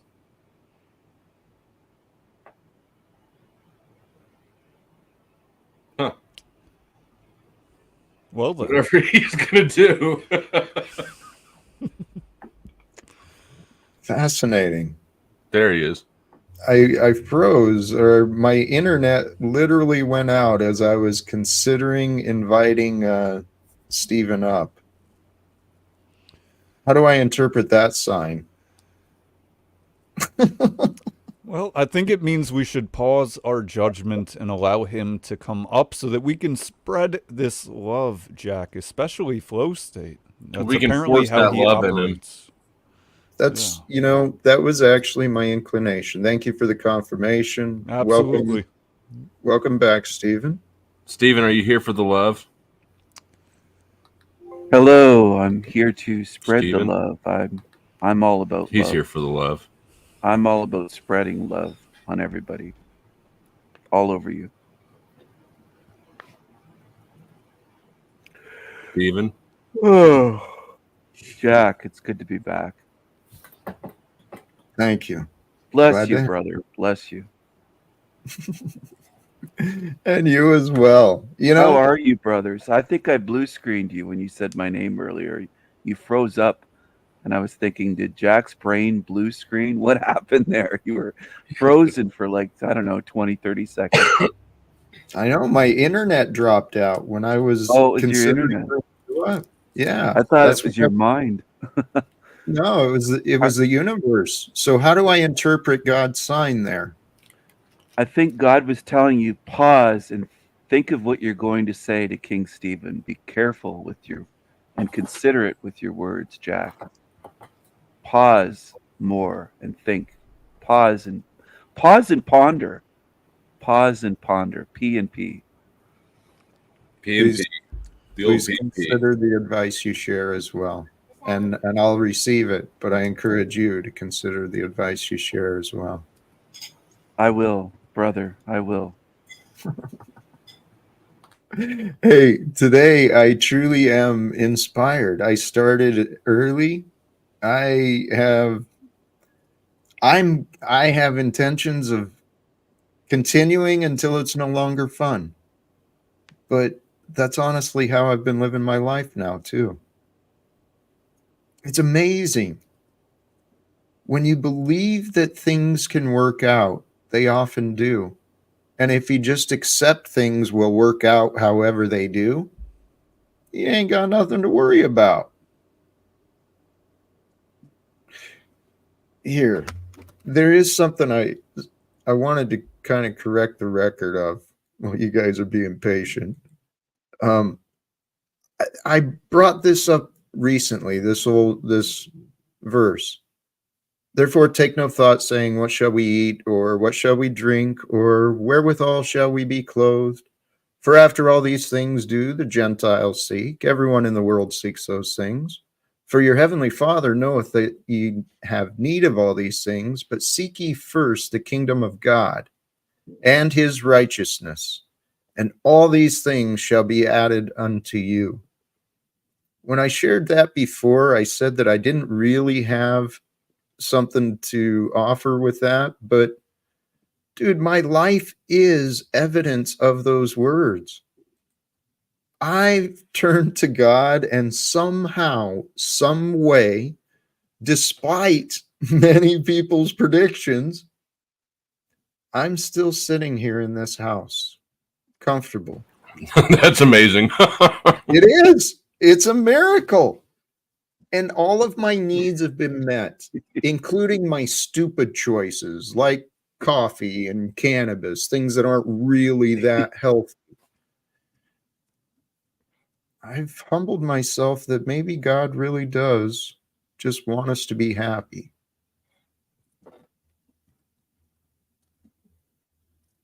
Yes, Jack. He Nothing. wants you to be happy, though. I think it's you individually, because you mentioned that you have your house, coffee, cannabis, but there are starving children. So I don't think God wants all of us to be happy. Just There are children without cannabis. absolutely. Well, hey, Stephen, actually, I did address that earlier. You know, yesterday on the live stream, I shared just a moment of the news, you know, where they're talking about how Kamala, what's her name, got $100 million for the transferred over for her political campaign. And then the news switches over to the buildings being destroyed in Gaza, the video of a child injured being treated on the floor of a hospital. And it disgusts me how misguided the values of humanity truly are when we stop and think about what's going on. So I addressed the suffering earlier today, Stephen, and the fact that I believe they are there for us to do something about. That's Let's up to find a us. way. What's that? Is that up to us? Is that what you're saying? I just dropped in right when I came on here, so I woke up from a nap. Well, I'm responding to what you were Me suggesting. too, bro. You wanted to compare my blessings that I just shared with the suffering of other children. So I'm agreeing with you, Stephen. And here's what I think. Mhm. Wouldn't it be amazing to try and find a way to end wars? I mean, it would save human lives. It would allow a lessening of some of the trauma and some of the destruction and pollution that's happening. If we got together and we worked towards that, I bet we could do it. It would increase the number of disagreements. Stop imagining that, and you'll realize how foolish you sound. Seriously, I've been trying to end the wars here with me and Flow State, me and Jack Talcott, Stephen. and So you say your words contradict your behavior, though, and I've been inviting you and others to take your behavior, reflect on your actual behavior, and then perhaps reconsider some of the words you've been saying, because here, the topic again, the consequence of pride, people look stupid. Flow state. When What? I'm saying wars can end, you wanted to present, and I know it's in fun, it's in joke, but I take ending wars seriously. I mean, Stephen wants to talk about the children that are suffering, but what I'm suggesting, what can we do? Let's do something. We can take action as soon as we end the stream. Hell, if we come up with ideas, we can end the stream and go. You're asking me to come up I with an have some idea to end ideas. wars? it's all on you, Flow State. I'm asking you to be present with the experience that's happening around you and with you in front of you. Are you experiencing this life with us here and now or not? I thought I was. Right. This is what I mean. You haven't been paying attention. You've been playing a game. Your selfishness, unfortunately, it's shown with your pride. Yeah. Jack, I Smarten can't up, play the Flow game if State. I don't pay attention. Smarten up, Flow State. You're not paying But if attention. you paid attention to what is real happening here and now with me, you might be a little more excited about the opportunity to be a part of ending wars and saving lives. How did this get turned on me and off of Steven? Well, I guess you spoke up. I don't know. All right. Steven's down there cackling and laughing with his camera off. We should definitely point it back at him. I'd like to Listen, answer to Stephen, actually, because I think that I hold a positive claim Thank you. in my beliefs about heaven. And because of that, the burden of proof is on me. So I would accept your challenge.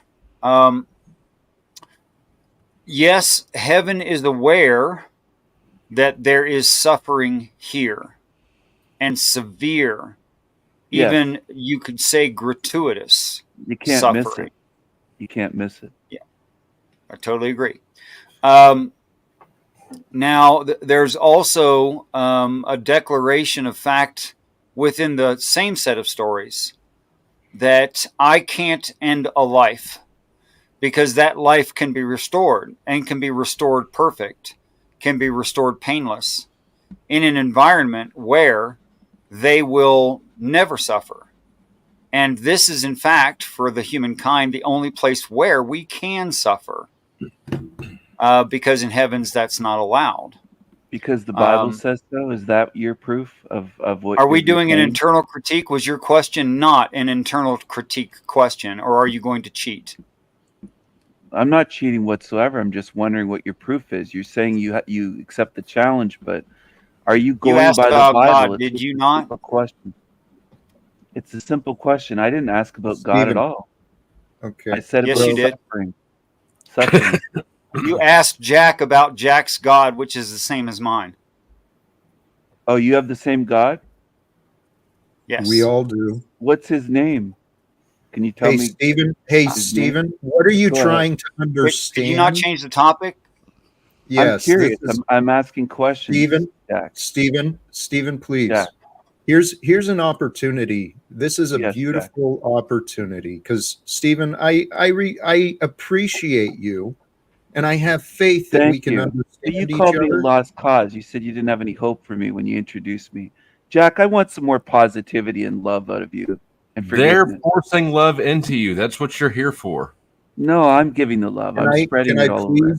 Can I faces. please finish? Can I Go please ahead. finish my thoughts? Because I'll remind you, the one thing I really don't appreciate is people interrupting me. And I know I can get long-winded, but please. Yes. What I wanted to point out, I shared this elsewhere, right? Actually on the elect of God. If you look at his video today, he was talking about envy and pushing the jealous and envious people away.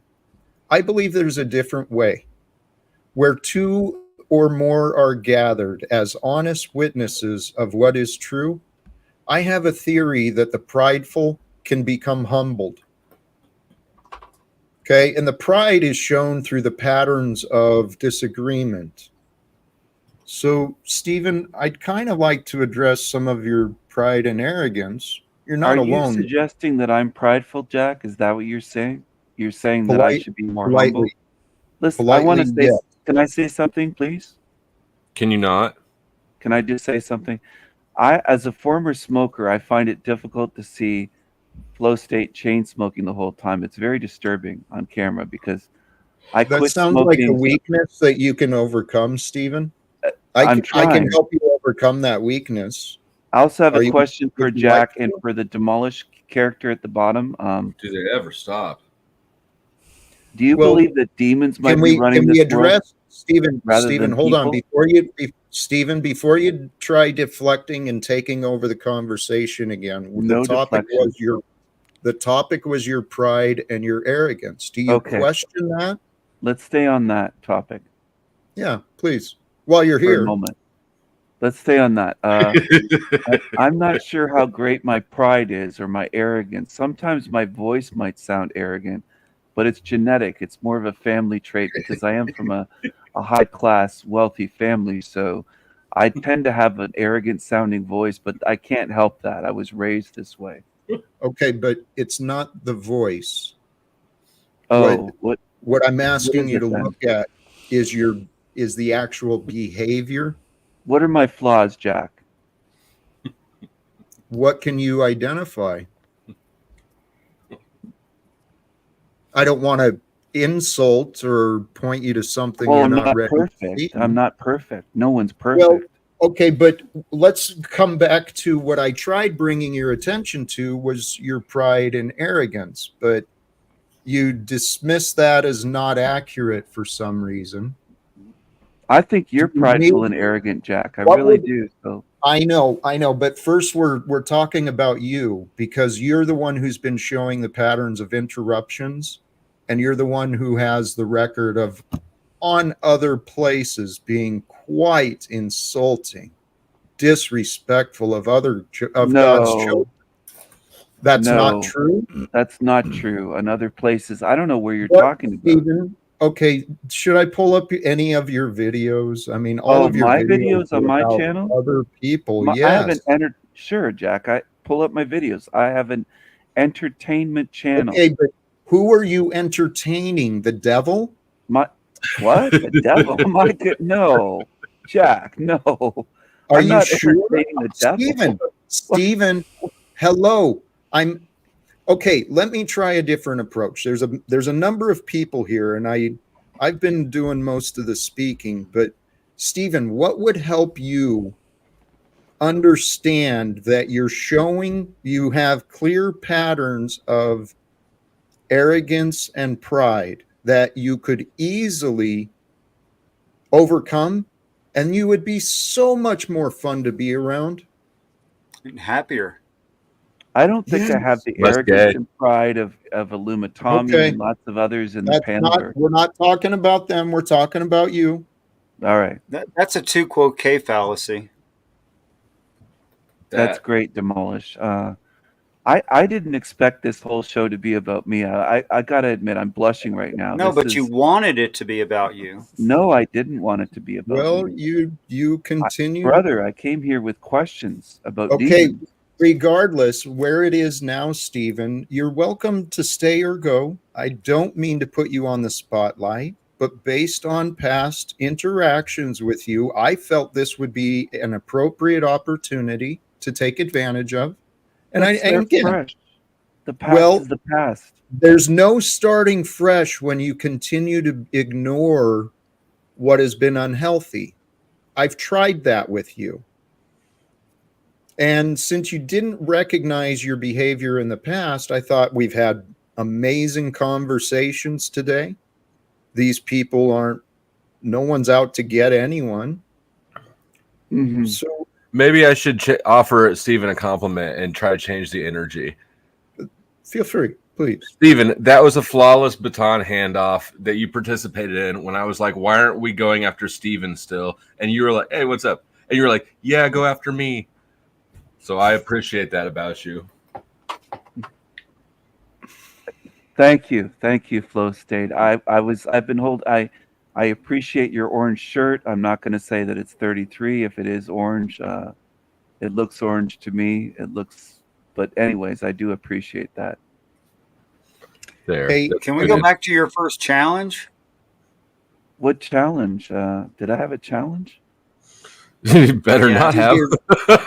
If I may, please. Are you feeling challenged? Mentally challenged? Hold on, please. Sorry, if I may, we'll do a couple of things. We can come back to the earlier conversation. We'll take the spotlight off of Stephen, and welcome back, Jesse. It's been a while, my friend, and good to see you again.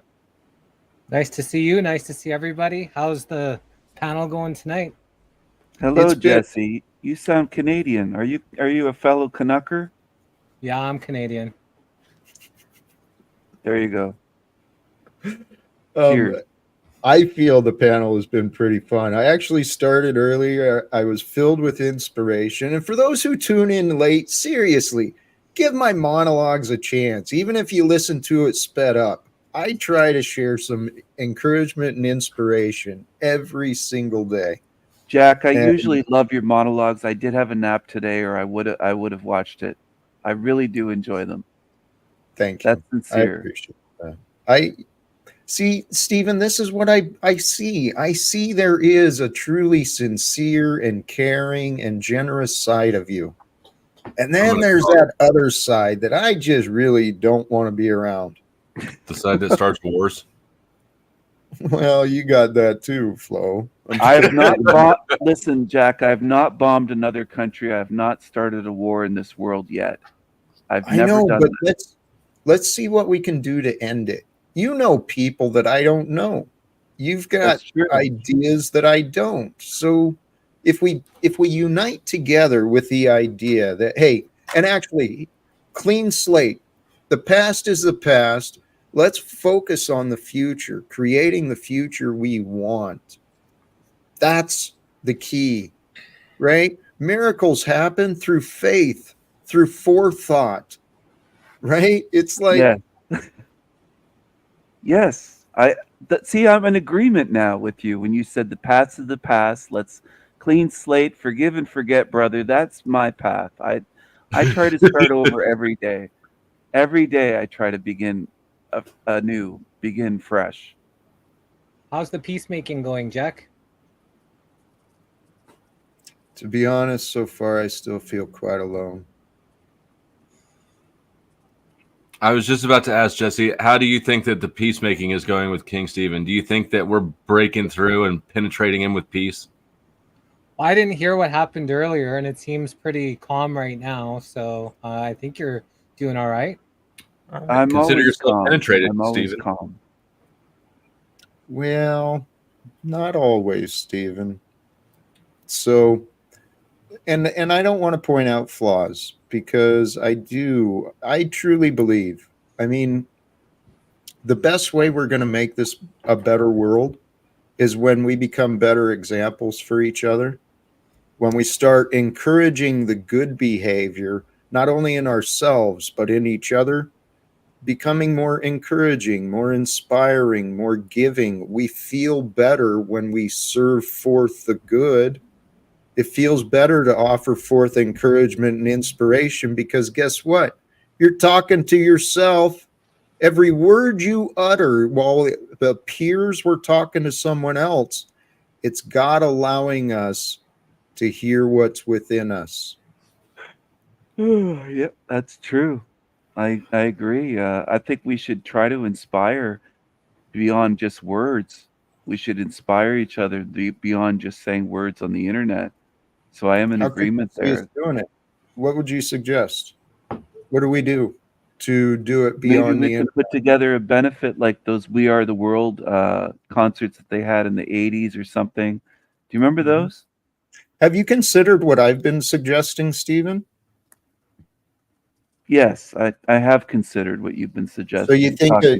think a fundraiser, a benefit is a better idea than finding a way to get in front of Congress and An the alternate idea. I didn't say a better idea. I said it's a start. It's an alternate idea to inspire people. how would those incorporate?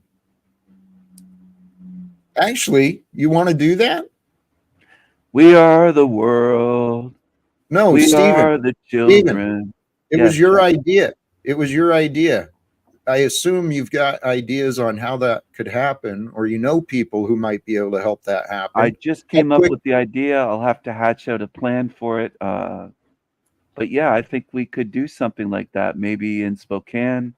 Maybe do they have an outdoor venue there for music or for Oh, dude, that's one of the benefits? things I wanted to talk to the mayor about. Is if they'd take care of the arrangements, we could do like a free event, raise money and donations for some of the nonprofits. We could fill the convention center over and over with inspiration and Well, that's perfect. That's actually what I'm saying would be wonderful to do. well, We're on the same team. let We're on the same page, Jack. join me. I haven't been able to get their attention. Well, I'm good at getting attention. I might be able to There get we their attention. go. I might be able to get their attention somehow. Please. Please. I mean, this was an idea I had quite a while ago. When I started learning about Tony Robbins and what he's teaching, the power of mind and goals and achievement, all of these strategies to heal. He has so many programs and he raises and donates so much damn money to feed the homeless, right? Hmm. And the thought I had, why doesn't he send his fucking coaches out and have the coaches help educate those people who've got their hands out for help? They need education, not a meal. So Yes, Jack, what you're saying, pardon me, but what you're saying here is what Jesus taught, actually. To teach a man to fish instead of just handing him a fish. If you teach a man to fish, he will be better off in the long run than just handing them the fish to eat. So you said they need more than just a meal. Exactly. That's the way I think. thank you. I mean, that's I've been trying to find a way to do this stuff. I went to AA meetings, and actually I'm going to circle back again to the recovery hall, but I've tried all sorts of things to see where I could be helpful. And so far it hasn't been. We got a guest that I'm not sure. It's titled Jack's Nightmare. It's Sam. not me. That sounds promising. Yeah, Sam Santee. I'm not feeling real. Our God is an awesome God. I actually believe in the power of song and prayer, that we can cast out bad energy and demons if we sing together and pray together. I think that I think the you're being power of completely prayer. sarcastic. It's Stephen says a lot. He's What did he call me? I think sarcastic. you're being completely sarcastic. Why do you Yes. think that? Why would you assume that? It's the character you present, Stephen. It's the words are good. You know very well how to present, and to present an image of what you're being, but what you're doing isn't actually aligned. I don't know why you think that. What I want to ask you, Jack, do you believe in the power of prayer? If a massive Yes. group of Yes. people pray together for one goal, Mm-hmm. that Yes. God will grant that wish Yes. or that prayer. Okay. Yes.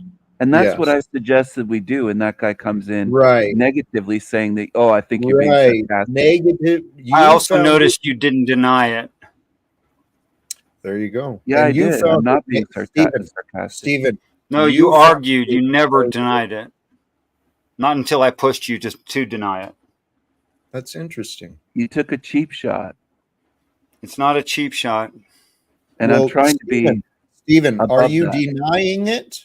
I am denying it. I'm trying to be Okay. above that here. I'm But trying to. Stephen, can you understand where it is true, despite your denial? Can What, you just because I understand sang where a it is song that I true? enjoy? Are you That saying that it's yes, true? that yes, you're being very insincere. What was the word? Sarcastic, He I said think. sarcastic just because I Yes. sang. Yes, No, Stephen. it's not because you Oh, sang a man. song. That's not why. Then why? Can you explain it to me? Because receipt? you're obviously a disenfranchised ex-Christian. You are obviously being sarcastic in your attitude about what the text has to say. Yes, it's obvious. I didn't pick up on that part, but I picked up on the singing and the childish Singing feels interruption. good, Jack. Jack, singing Right. is part of being God. Stephen, if you stop repeating your explanations, you can understand why these words are being said to you. Jack, do you want a panel or do you want to be a dictator? Do you want fellowship? It's a choice every day. You're kind of Oh, choosing. you're in charge of his show. I see. Nope. It is a choice every day, and he chose to not want to listen. He chose to repeat his denial. He'll learn. I trust God will allow him to learn. And if he gets angry, he'll either take it as a victory that he won, or he will get angry at the fact that he was not accepted, not tolerated. I don't care either way. Well, I care because I think we were having a really good conversation, and I thought it was really progressive, and I thought it was edifying to the people who would think about it, whatever people those were. And I also thought he had a fairly decent objection to how Christians read the Bible, and it needed addressed, and then he didn't allow his own question to be answered. Yeah. Jesse, were you trying to say something, brother? You were muted. Yeah, what's been going on with you, Jack? I've been really busy. I haven't been able to check, what's been going on with you. Every once in a while, I pop in and say hi, but been super busy doing lots of gardening, lots of show. So how you been? I saw. I'm not living as busy as you are, but I see you guys are getting a lot. You're doing a lot. You guys are getting a lot done. Looks amazing. Myself, I'm growing in my faith. Seriously, my faith and my love of God. That's what's really been growing. I've had no word from anyone here in Spokane, including my son or my neighbors or friends, but I have so much faith in God that there is a love story being revealed through all of us. I trust this is the time that was prophesied. The wars and the destruction are already happening all around the world. There's an upheaval, there's an awakening and a revival. People are being moved into action after so much time in complacency. People are being moved to change. And what I hope to do on these live streams is truly encourage and inspire people to change. Change the old ways, let go of the old ways so that we can unite together, becoming whole. Absence of the pride, absence of the arrogance, the worries, the fear, we can let them all go and we can learn to love. You made any headway with your son?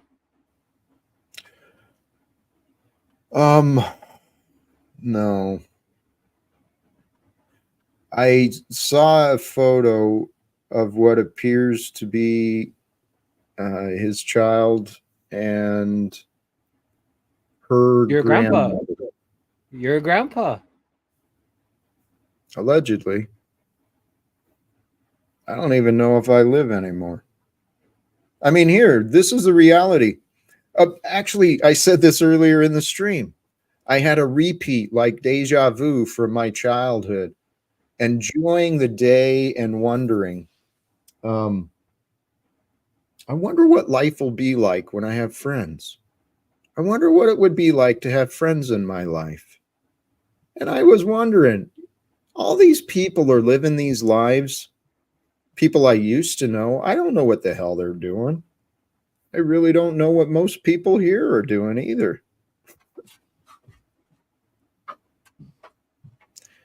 Stephen has returned. I'm going to seek opinion or consensus. Stephen has returned to the back. Should I bring this up again?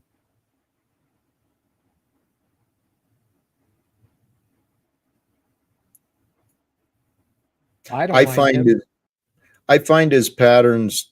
He said that and he disappeared. I find the patterns of Stephen to be interruptive and unproductive, at least so far. Do you guys have an opinion? No.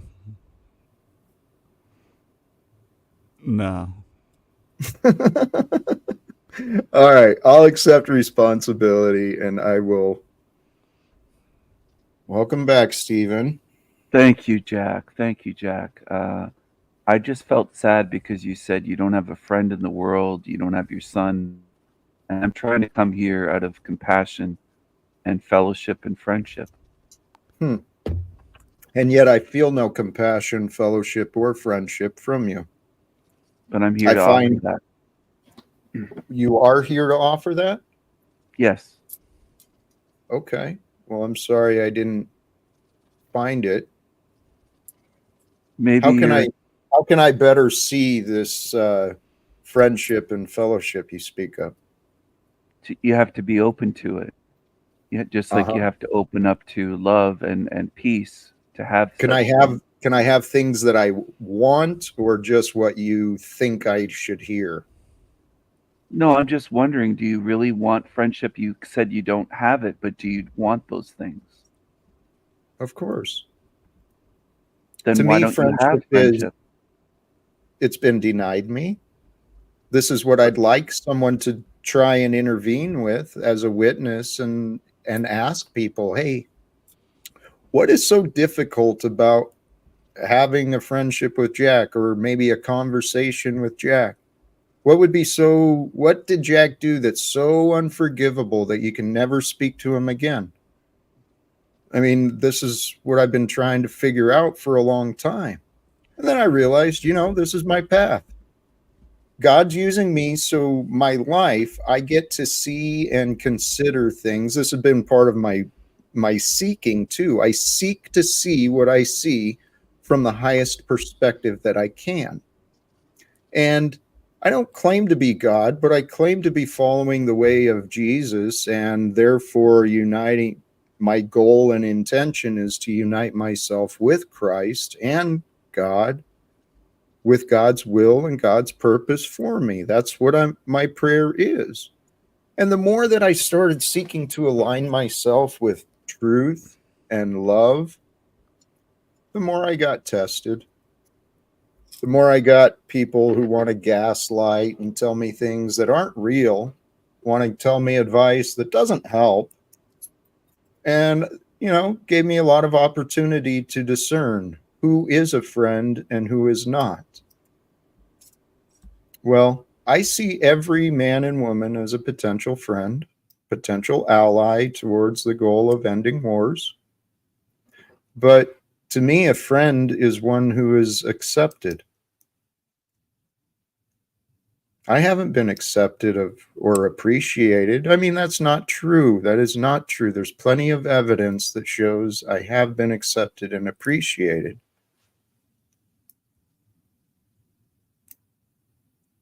It's just not in the ways that I'm praying to find, or from the people I'm praying to find acceptance and appreciation from.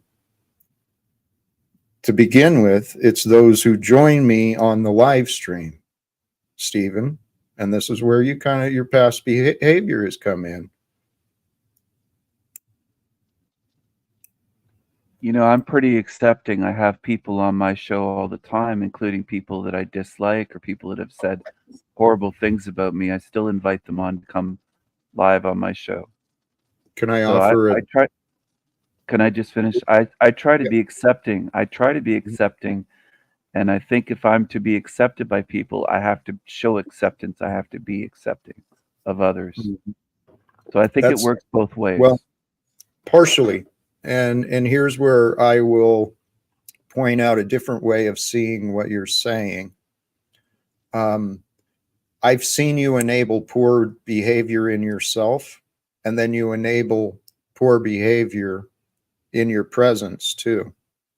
Gossiping and talking ill about fellow people, scoffing and mocking them. I've seen you enable that here with others scoffing, mocking me, right on your show. Fine. So we're not competing. When you stop. Okay, so what? Accept both things as true. That I don't. That's not my goal. I mean, the purpose of my stream is not like yours to gossip and complain and belittle others. Yes, you experienced. That's not the purpose of my show. Stephen, here, you wanted to bring it back to me. But you're gossiping about my show now. Well, you do this. Hey, Stephen, this is how God works. You got a taste of you back. Now, you've offered me tastes of sincerity and kindness.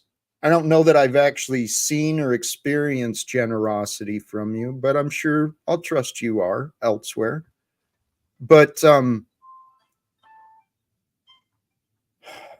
Stephen, you can do better. I don't need your arguments either. Sincerely. I think you can do better as well, Jack. You can practice what you preach. Great.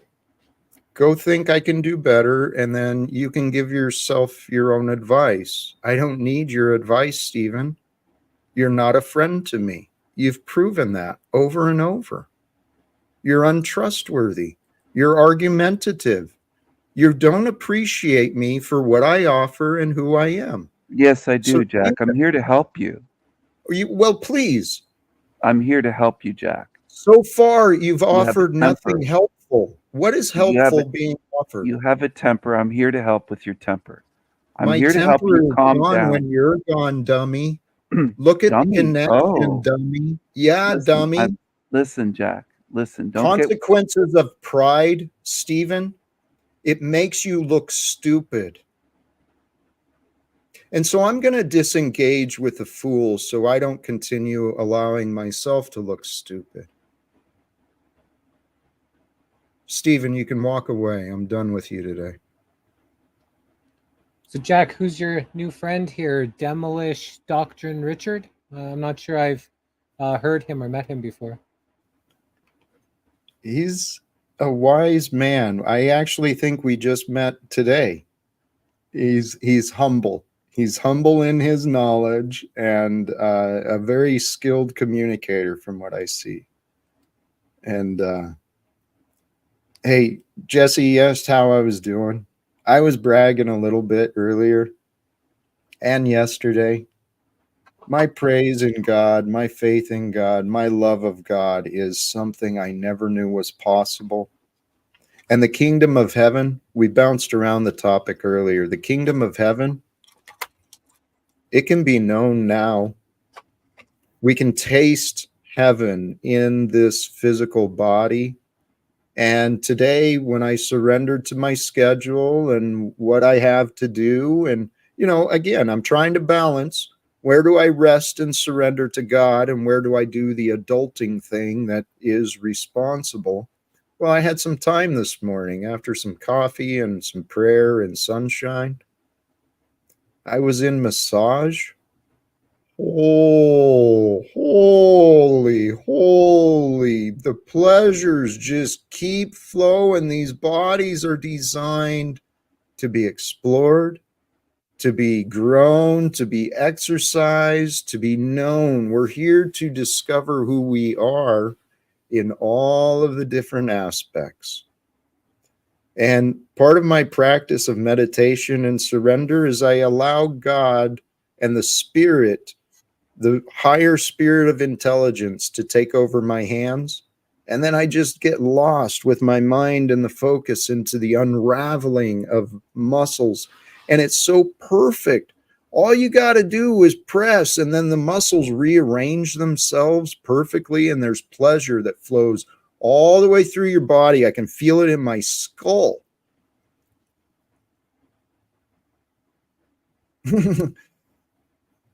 I've been following the way of Jesus, and I feel like God has been rewarding me. I encourage and invite everyone, brothers and sisters, if you want to overcome your pride, stop comparing yourself to the other people like you. Start comparing yourself to Jesus. How does your faith compare to his? How does your forgiveness compare to his? How does your compassion compare to that of Jesus? We feel better when we show those things. So it sounds like you figured out how to play with yourself. I play with God all day. God and I have so much fun together. And this is the thing. People like Stephen and others, they want to describe me as angry. Dude, I am so much fun to be around. I don't know why people don't want me around. I have a blast because I align myself with God and I have fun doing whatever I do. Even when it's time for work, I get shit done and I have fun doing what I got to do. I see you're still in your house. You figured that out? Yes. Yeah, the house is renewed until next March. Wow, And good for you. Well, and this is what I was saying too. I am evidence of the words of Scripture, sincerely. I've been seeking the kingdom of God, and I have blessed. I've been blessed and rewarded with experiences of pleasure, bodily, mentally, spiritually, that I didn't know were available.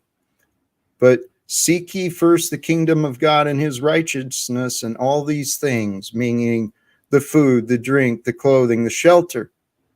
I'm evidence. I am evidence. My story. I forgot. I had a couple of the Jehovah Witness representatives showed up at my door today. So I invited them in and had a little talk. And I tried pointing out to them to see what is in front of them. I invited them to tune in. Hopefully they get guided to do that. But there's something amazing happening in this world, brothers and sisters. And my life has many, and I know I'm not alone, actually. Again, in the video description is the Elect of God link. He was talking about this too, the similarity. God is still writing our story. Our stories of life are still being revealed. We're not done yet. And there's many people who have similarities to many of the biblical stories. There's probably a reason for that. Kind of a wake-up call. Hey, look at this book and find out about you. That's my testimony. My life is comparable to many different biblical stories all rolled into one. And I'm trying.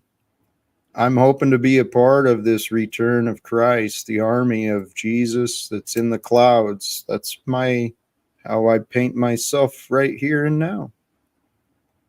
We are the army of love that God has created for this world to know right here and now today. And I trust through my military service, through my experience in labor education, through what I've been allowed to learn regarding the government, political, and economic systems, the corporate systems, God's prepared me. If the world wants to join me in my efforts to please help us find a way to get these ideas in front of Congress, it's time to raise the standards of leadership in this world. Are you still enjoying your chat? Are you still enjoying your chats with Jack? Yes and no. Again, I'm prepared to walk away from it today. If new opportunities came forth, I'd post a little brief message and say, hey, much love, but this is happening. The other part of that is I keep knocking on doors and inviting people to join.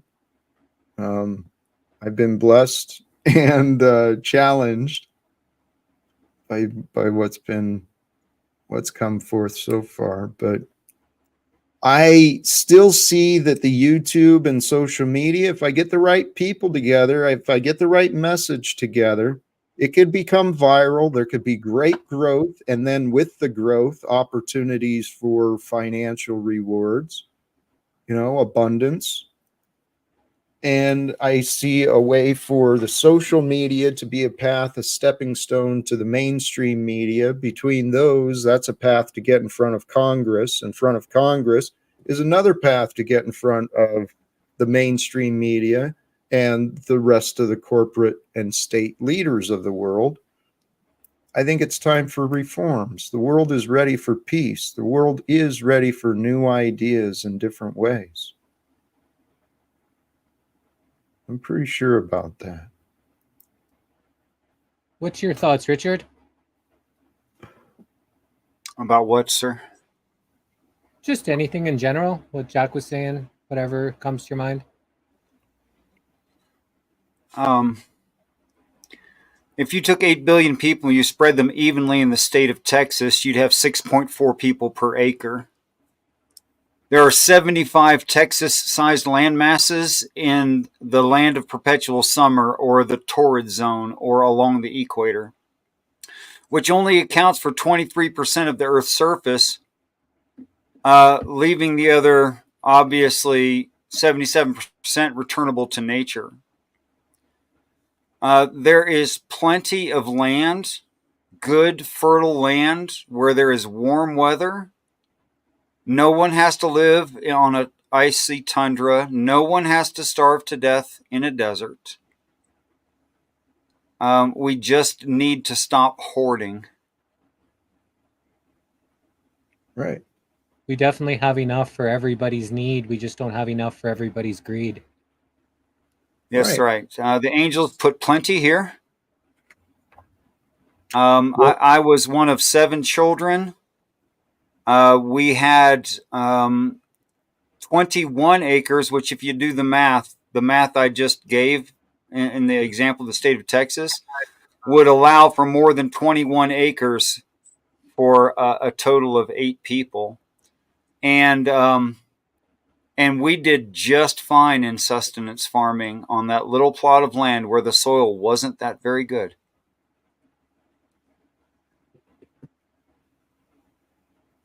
So what do you think would happen if everybody moved to Texas?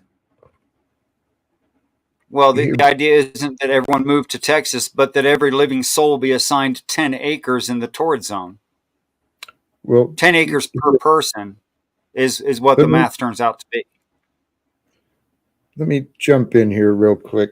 I had, sorry to interrupt from the chat. Tarek, your threats are worthless. Okay. I'm not scared of you. He wants me to be unblocked or get ready. He's giving me 3 days. This is crazy, juvenile, ridiculous. Here, what you were offering, the math and just the facts are overwhelming. We have distribution problems in the world. That's the key, right? We don't have a lack. We've got a distribution problem in the world economy. Why? Because selfishness has been enabled. People are enabling each other's bad habits. And this enabling of bad habits has led to corrupt governments, corrupt corporations, corrupt churches. Enabling bad habits has to end. And the number one bad habit I want to help the world end, the selfishness, right? We address selfishness and pride together at the exact same time. And I pray to God this is my path, because it happened to me and I am a result of America. And so I know what worked for me will work for America. America needs to find some damn humility.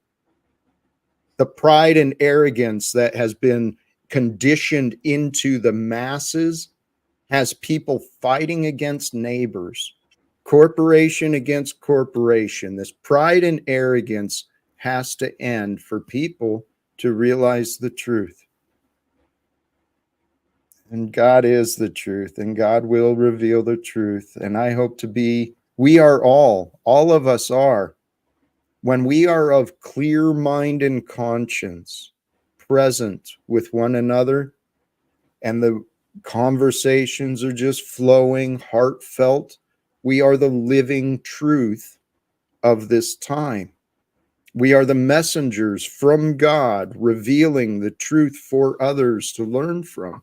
Kind of ties back to that conversation you were talking about earlier, Richard. The learning from each other. Each of us are the gifts for each other that God has created. Let's start treating each other like that. You'll forgive my interruption, gentlemen. I have a prior engagement, but peace and respect to you both and to everyone in the chat. Have a great day. Much love to you. I've enjoyed your visit, and I hope opportunity allows you to return. Thank you. And you know, Jesse, this has been kind of a long stream, and may not be a bad idea to shut down. What are your thoughts? What are you feeling? Well, I was thinking of asking you about, so do you think everybody should be given an acre, a couple acres? I think he said 10 acres.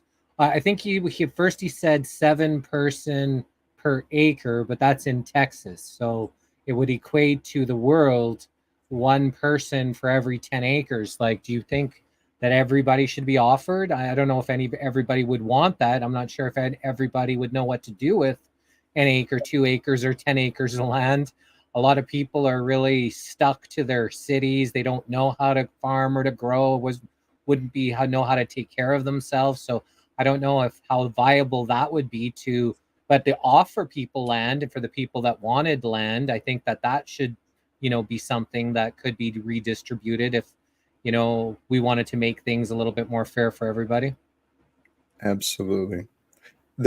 I see so many ways we can improve. And honestly, part of the reevaluation, the distribution stuff, would also be like the property issues, property and utilization issues, right? And how those things have been distributed and assigned. We've got people sleeping in the streets while there's vacant properties being just held off the market so the value rises. It's a bunch of nonsense and it's criminal. It is absolutely inhumane and criminal what this world has come to.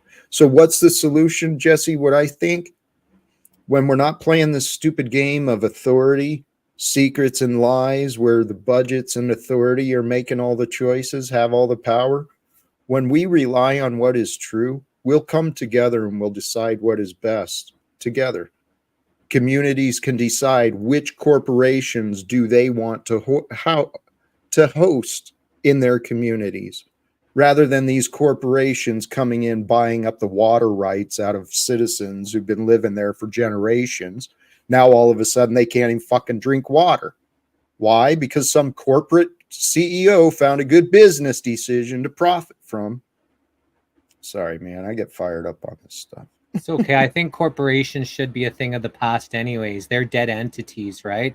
I think if people have companies, they should stand behind that company, and there shouldn't be this corporation, this dead entity that, is funded by shareholders and shell companies where there's no accountability for, what they're doing to, their fellow mankind and the earth that we live in.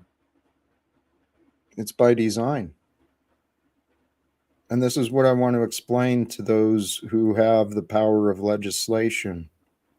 I want to speak to the people in Congress and help them realize that before they were born, before they even thought about running into politics, the American freedoms were sold out by a devilish idea of a banking system that prints money out of thin air and tells everybody that everybody else they must have it to survive. So the Federal Reserve in America was created through the power of a pen, legislation. And then through conspiring and planning, it was implemented, and then people felt helpless. Oh, I guess we can't change it. It's written. It's written. It must never be undone. No. This is how humanity has been brainwashed into this wage slavery. The idea of debts through oaths, contracts, right? Things change.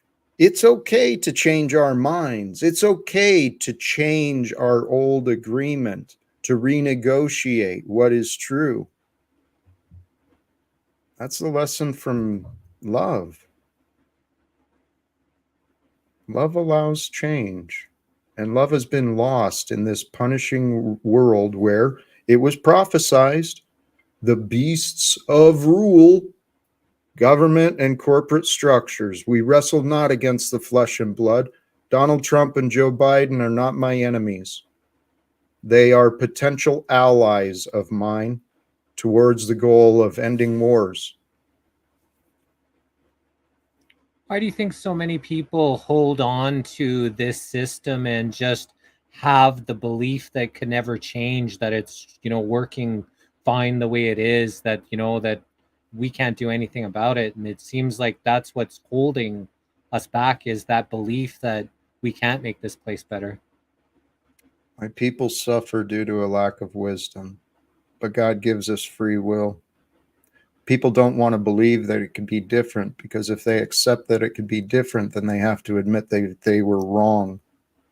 And people, we've been raised in a world where trauma has not been understood, where humans have not been really understood, and as a result, that everyone's carrying around this unhealed trauma.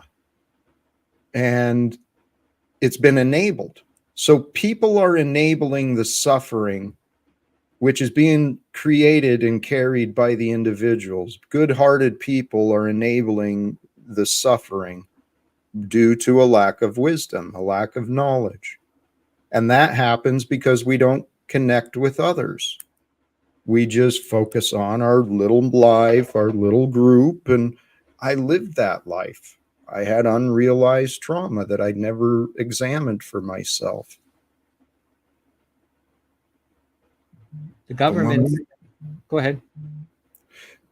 The real answer is fear. Traditions and habits of fear have been programmed into people. And then people have accepted their fears as real.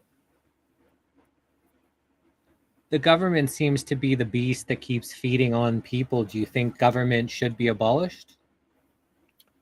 Well, I've said this before. I view the government, the rules and the control, it serves for a purpose. It serves for order, in theory.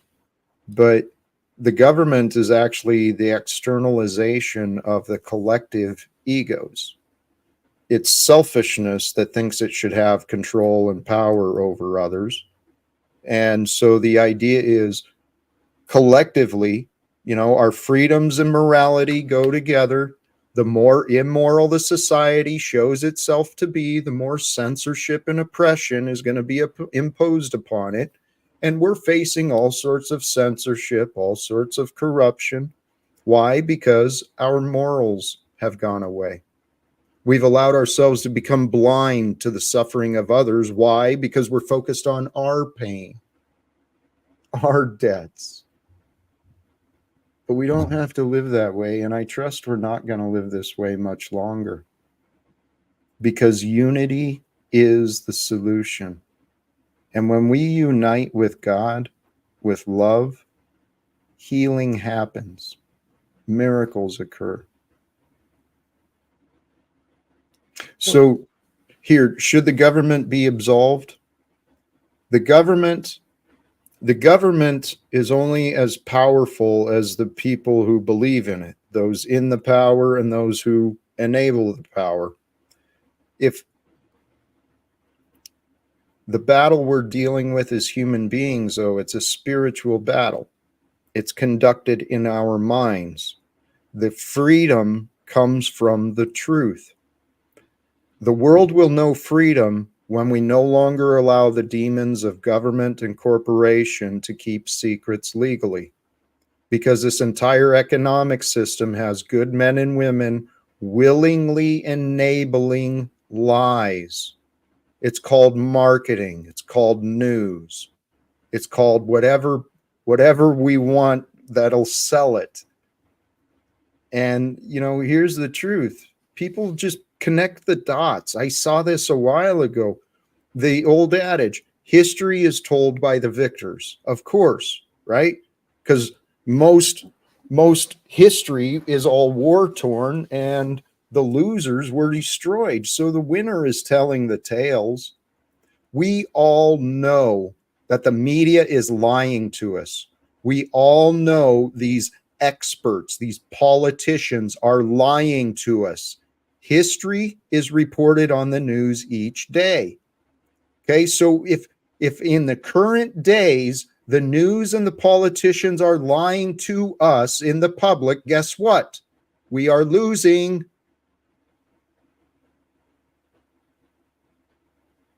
It's time to end the wars. What do you think would happen if people just stop participating with the government, stop paying taxes, stop, obeying their shitty rules? I think that's a hypothetical that a lot of people have dreamed of, but I think it's more, it is a way, and there are people doing that. And the more people that disengage and don't fund, stop participating, it will draw more attention. But the whole point of that is what? It's to get the people involved in the system, to get their attention so they fix it. So let's just jump right to that. I'm tired of waiting for the masses to get on board. There's enough people already that are ready for this. There's so many people right now, right? This community that seems to have formed with me and wants to keep mocking me and stuff. So many people are spending hours online, and I'm guilty of my part, hours online talking about doing things. But you know what? There are so many people right now risking their careers, interrupting their family lives, interrupting their personal lives, going out to make a protest, to stand against some of this oppression, some of the corruption. I mean, right now, again today, like I said, that criminal Netanyahu is addressing Congress. I'm a man of America. I served in the U.S. military. I've paid taxes and participated in this nation for most of my life by oath and voluntary service. I'd like a chance to speak to the citizens of Congress like he had. And I think anyone viewing, if they're interested in joining, there's links in the description, ways to get a hold of me. And if you got any ideas to help make this happen, please, let's see what we can do. Are you still going to any city meetings? Have you been participating in any of that kind of stuff lately? Yep. Any headway? Still completely ignored. Meaning you don't get a chance to speak, you're just kind of listening, or how does that work? Both. When I do speak, I'm ignored. When I show up, I have to wait around forever. It's just like the panels. Everyone wants to talk about people who aren't there, and I'm saying, hey, can we pay attention to what I'm doing? Is that possible? No, Jack, we don't have time for that. Then I go to city council, and I very clearly, I'm asking for nothing more than a conversation with you to see if you might know people that could help me get in front of Congress. The purpose is to try and bring peace and stand to end wars. Anyone want to help me? No answers. I follow up with emails. Jesse, I've been saying this since before you and I met. There's something unusual happening in my life. The fact that I've been so avoided and ignored, so unwelcome for so long, it tells me that God's doing something. And if that's true, then we get to be a part of some pretty amazing, newsworthy history. That's the role that God's inspired with me, man. I want to go stand in the arena. I want to go stand and confront the corruption and the demons of today that most people have not. And I don't know how it'll happen, but hey, this was yesterday's image too. Mr. Talcott officially accepts presidential nomination of Peace and Love Party. I don't even know if a Peace and Love Party exists, but damn it, I want to bring some peace and love into the leadership of this world, the corporations and the governments. It's been lost. I'm not sure if you know about tomorrow's interview is with David Ferdinand. He calls himself David the Indian. Have you met him? Have you talked to him? I have. So apparently he wants people to write in "we" on the presidential, and we're going to be discussing that on tomorrow's interview for we the people to take back the government, to get away from these things. So it's going to be interesting. He's going to talk a little bit about the presidential stuff. So I thought that, that's kind of, he wants to get, involved with the government and Congress and, things like that as well. Well, yeah, I've spoke with him. It's a great form of protest. What it will accomplish after the effort and campaigning, God will reveal the results. But I'm trying to find a way to speak with the people in Congress, Marianne Williamson, Donald Trump, anyone I think who might help achieve this. I think we don't have to wait till November. We could take actions today. Just takes the willingness to try. Sincerely. How many And people? Go ahead. I was just going to say, I trust it's happening, and it will be happening soon. How many people do you think, have a mental illness, and that's part of that trauma that you were talking about, that, that breeds that mental illness? Like, you got a ton of people hate watching you. Like, a lot of people have mental illness here. So, how do you think that, we can heal that or help people that seem to got a lot of hate in their heart? First, to answer that, we start with the term mental illness. And I have kind of a different perspective than some of the modern people, but it's supported by many of the mystics and many of the spiritual teachings. The mental illness is the ego. The mental illness is the pride and malicious and selfish. That is a mental illness. When we step from love, when we sin, when we choose to sin against the truth, when we choose to sin against love, that is a mental illness. As Jesus hung on the cross, he says, "Forgive them, Father. They know not what they do." That's how I've been facing and growing with my communication with many of the gauntlets of supporters who want to join and help me. I know they're confused. People don't want to accept that they're confused, though, because of their pride. And the pride is their confusion. And that confusion is a symptom of mental illness, right? Because if the goal of mental is clarity, then a mind that's clouded with confusion and conflicts, it's not sane. I mean, it's not healthy. So the only corruption of our mind is the negative thought patterns that we've picked up and we've allowed ourselves to continue. What heals us, brother? Love. My own personal experience, my own personal testimony was when I received encouragement, confirmation, and compassion. When I received those three things with love, the power of the truth, it healed me. Truth is God. God controls our lives. We know God through what is true. We know our life through what is true. Everything else is imagined. It's all pretend. The entire government economic system, our budgets, we pretend they're important.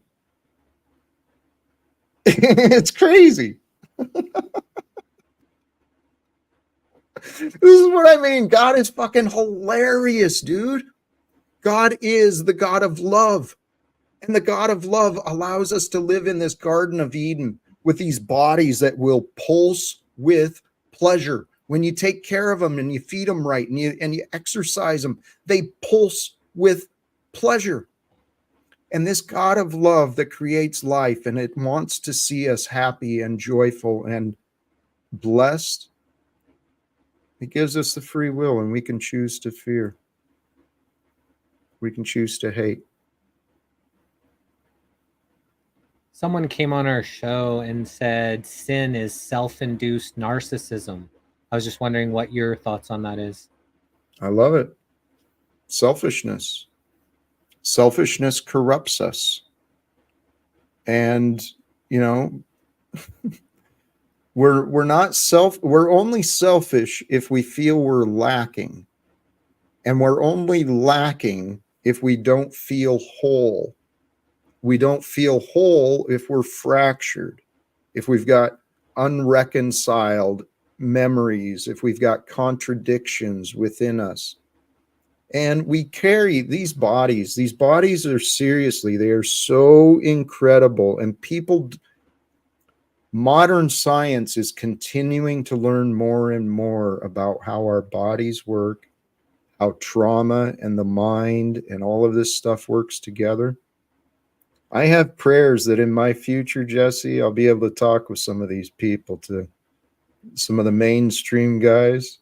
Not mainstream, but I have my own theories. I believe physically a lie can bring brain damage. I believe that there's physical consequences within our biology for when we stray from the truth. Our anger and our hate, it's self-punishment. We're punishing only ourselves. I drifted off on that answer, didn't I? What would you like to say to some of these influential people? It's time to raise our standards of leadership. If anyone, whoever's tuning in, if you're in any form or fashion a leader, even if it's just within the family, even if you're only by yourself, but especially if you're a leader in any sort of boss or supervisor, manager, some authority position, raise the standards of yourself, for yourself, and the world that you serve. True leadership serves. True leadership discloses. True leadership empowers. It doesn't try to control. It doesn't demand. It doesn't punish. True leadership is what our world needs. Do you think we're close? I believe God is creating many images of Christ alive today. There are so many inspiring teachers, men and women accomplishing incredible things, leading people to health, leading people to greater lives, leading people out of their own self-destruction. I know it's happening, Jesse. I know for a fact that there is a great awakening happening right now. We are all a part of it. And where our parts lead us, I used to get frustrated when my plans didn't work out. Now I'm at this point, Jesse. Part of this is my freedom and my schedule, the lack of attention from others, but I don't even predict what I'm going to do by afternoon. When I wake up, it's like, I don't fucking know what I'm going to do. I know I'm going to do what is right. When the ideas happens, when I see something needs get done, I'm going to get it done. But Jesse, imagine a world without wars, without debts, where the mainstream media was reporting good news. Hey, brothers and sisters, remember that disaster we had over there? We recovered all of this. We've got these many people sheltered. We've provided this need. We've ended these wars. We've cured these diseases. These new technologies are being shared. You know, there's so many ways this world is ready for greater. What about all the hate that is in people's hearts? You know, it seems like a lot of hate is attracted to you for some reason. Like, well, how do you heal that, right? When it seems like, you know, they hate themselves, so they go around trying to hate on others. This is where I've been unsuccessful so far, but I have a theory again, right? And it's built on the idea of scripture. There's hate. There's these critics down here wanting to be just negative. There's plenty of examples. So first, what the lesson I had to learn, they can hate. I don't have to approve them. I mean, I don't have to meet their approval. They can hate. They can despise. But guess what? They're here. Seeds of thought are being planted. So how do we help people beyond their hate when they hold their hate so dear? The power of a witness. And it comes back to the topic, right? Consequences of pride. Pride will bring envy and jealousy, and the prideful will fall. But I believe there's power in honest testimony where two or more are gathered. I believe the prideful can be humbled with honest testimony, communication by people who care. This is where I think it's important for Christians. Start doing more, right? I've had so many friggin' Christians, when I tell them my situation, I got no one here in my town. I lost everyone and everything. Oh yeah, dark night of the soul. Yeah, yeah. Oh yeah, your prophet's rejected in his hometown. Okay. Does it mean we can't do anything to help them? Does it mean you don't want to help them? I mean, that's what blows my mind. But this is what I realize. This is humanity with God. God is truly our best friend, just waiting there. Join me. Let me help you with your life. I want to co-create. I want to make your life better. And everyone's like, no, I don't have time for you. I got to do all this myself. They said I got to do it this way, and they got to do it that way. Meanwhile, this guy's like, all right, fuck it. You do what you want. I love you anyway. So for all my haters, join in that want to be doubters and disbelievers, I love you. Could you be helping them, showing the mirror, right? It's, the ones, what they're projecting on you, what's the problem with them. And as soon as they start to look themselves in the mirror, that hate that they project on others is what needs to be healed inside of themselves. That's what I realized. We are all, there's divine forces that bring us into each other's lives, that bring different things into our lives. Well, the different people, we are really reflections for each other to learn. Anything that someone hates in me, it's within themselves, and they've judged it in themselves, but they haven't done anything about it. I know for a fact that, and I'm not saying this arrogantly or pridefully, but my kindness, my way of being sometimes intimidates people, and that's not my intention. And then other people get jealous of me. And then despite what I say, despite what I offer, I can't get past their own opinions. That's pride. I've been dealing with Paul Enslaved and his pride, his arrogance, his jealousy since I've been online. But, I don't give up on many people. And I think that's because of what happened with me. But that's what helped me learn. God doesn't give up on us. We lose faith when we give up on God or when we don't understand God. But without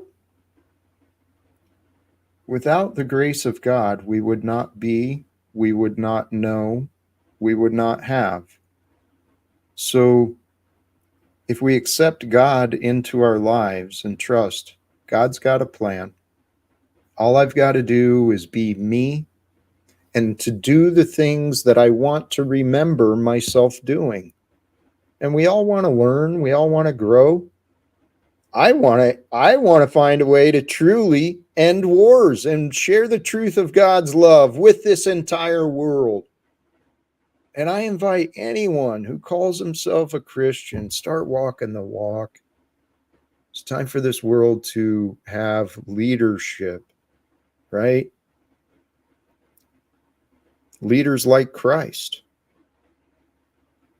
They don't have to be perfect, but they sure as fuck better be trying to be Christ-like if they're going to be in the White House and in Congress, don't you think? I mean, Why would we pay them to be anything less than honest and moral and caring and loving and kind and ethical?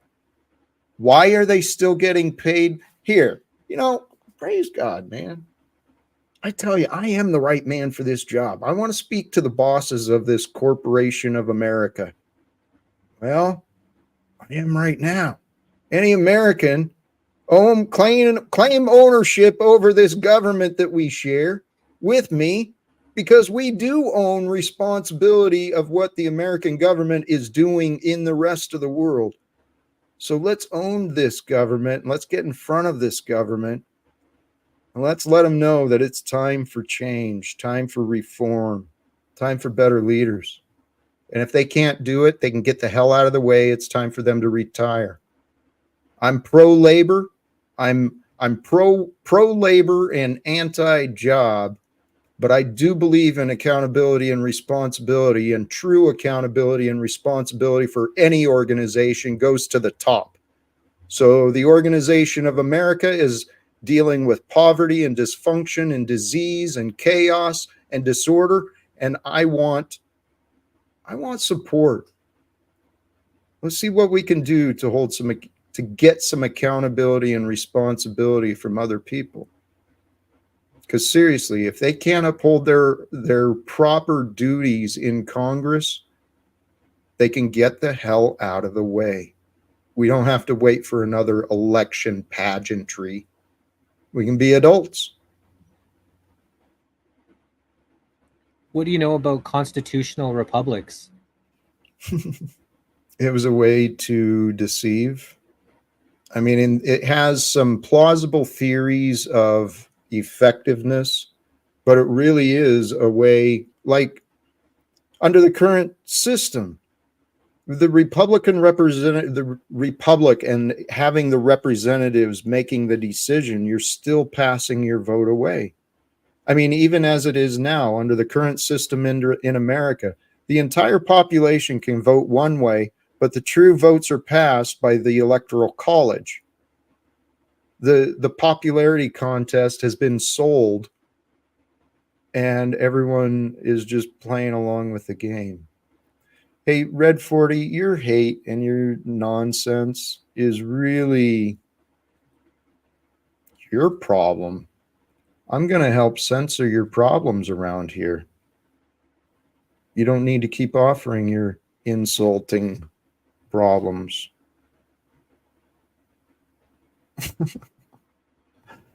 Hey, Sounds good, brother. What's that? Sounds good.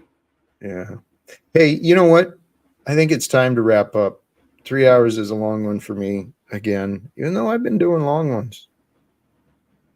I'm going to find some things, see what the adventure leads to later. Thank you, Jesse. Anything parting?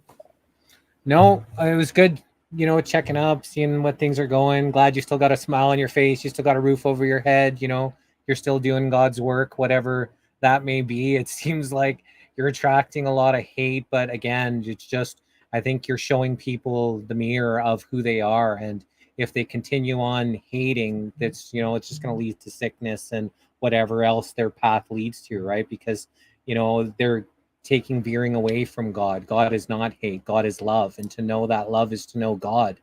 And if you want to know God, then be love, be the change you want to see in the world. Stop the hate, and then the world changes for the better once you stop, putting hate into the world. That's it, brother.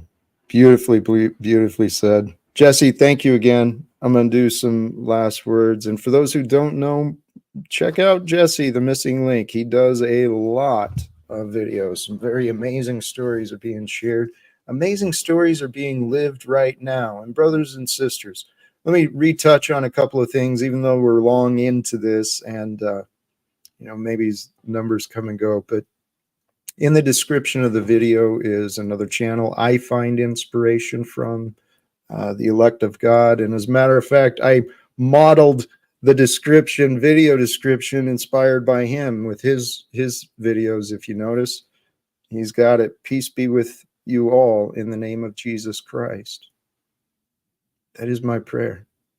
May peace be with you all in the name of Jesus Christ. In that way, in the way of Jesus Christ, may peace be with you all. And as you taste that peace and you feel the love from God that is you, you're the benefactor of God's love when you allow that to be true for you. So why not? Model yourself after the faith of Christ, the honesty, the compassion, the mercy, the forgiveness, the strength. Model yourself after the leadership of Jesus in your life with help, inviting God to please join me. The harvest of the tare and the wheat, right? Pray that God harvest the tare from the wheat that's been planted within you. The wheat is the good seeds planted by the words of Christ, the words of love from God. Those are the good seeds planted within the Christians. So each individual Christian, pray to God, harvest the tare from me, remove the judgment, remove the deception, remove the corruption, so that only good fruit comes through me. And brothers and sisters, when you feel sweet, you will be sweet.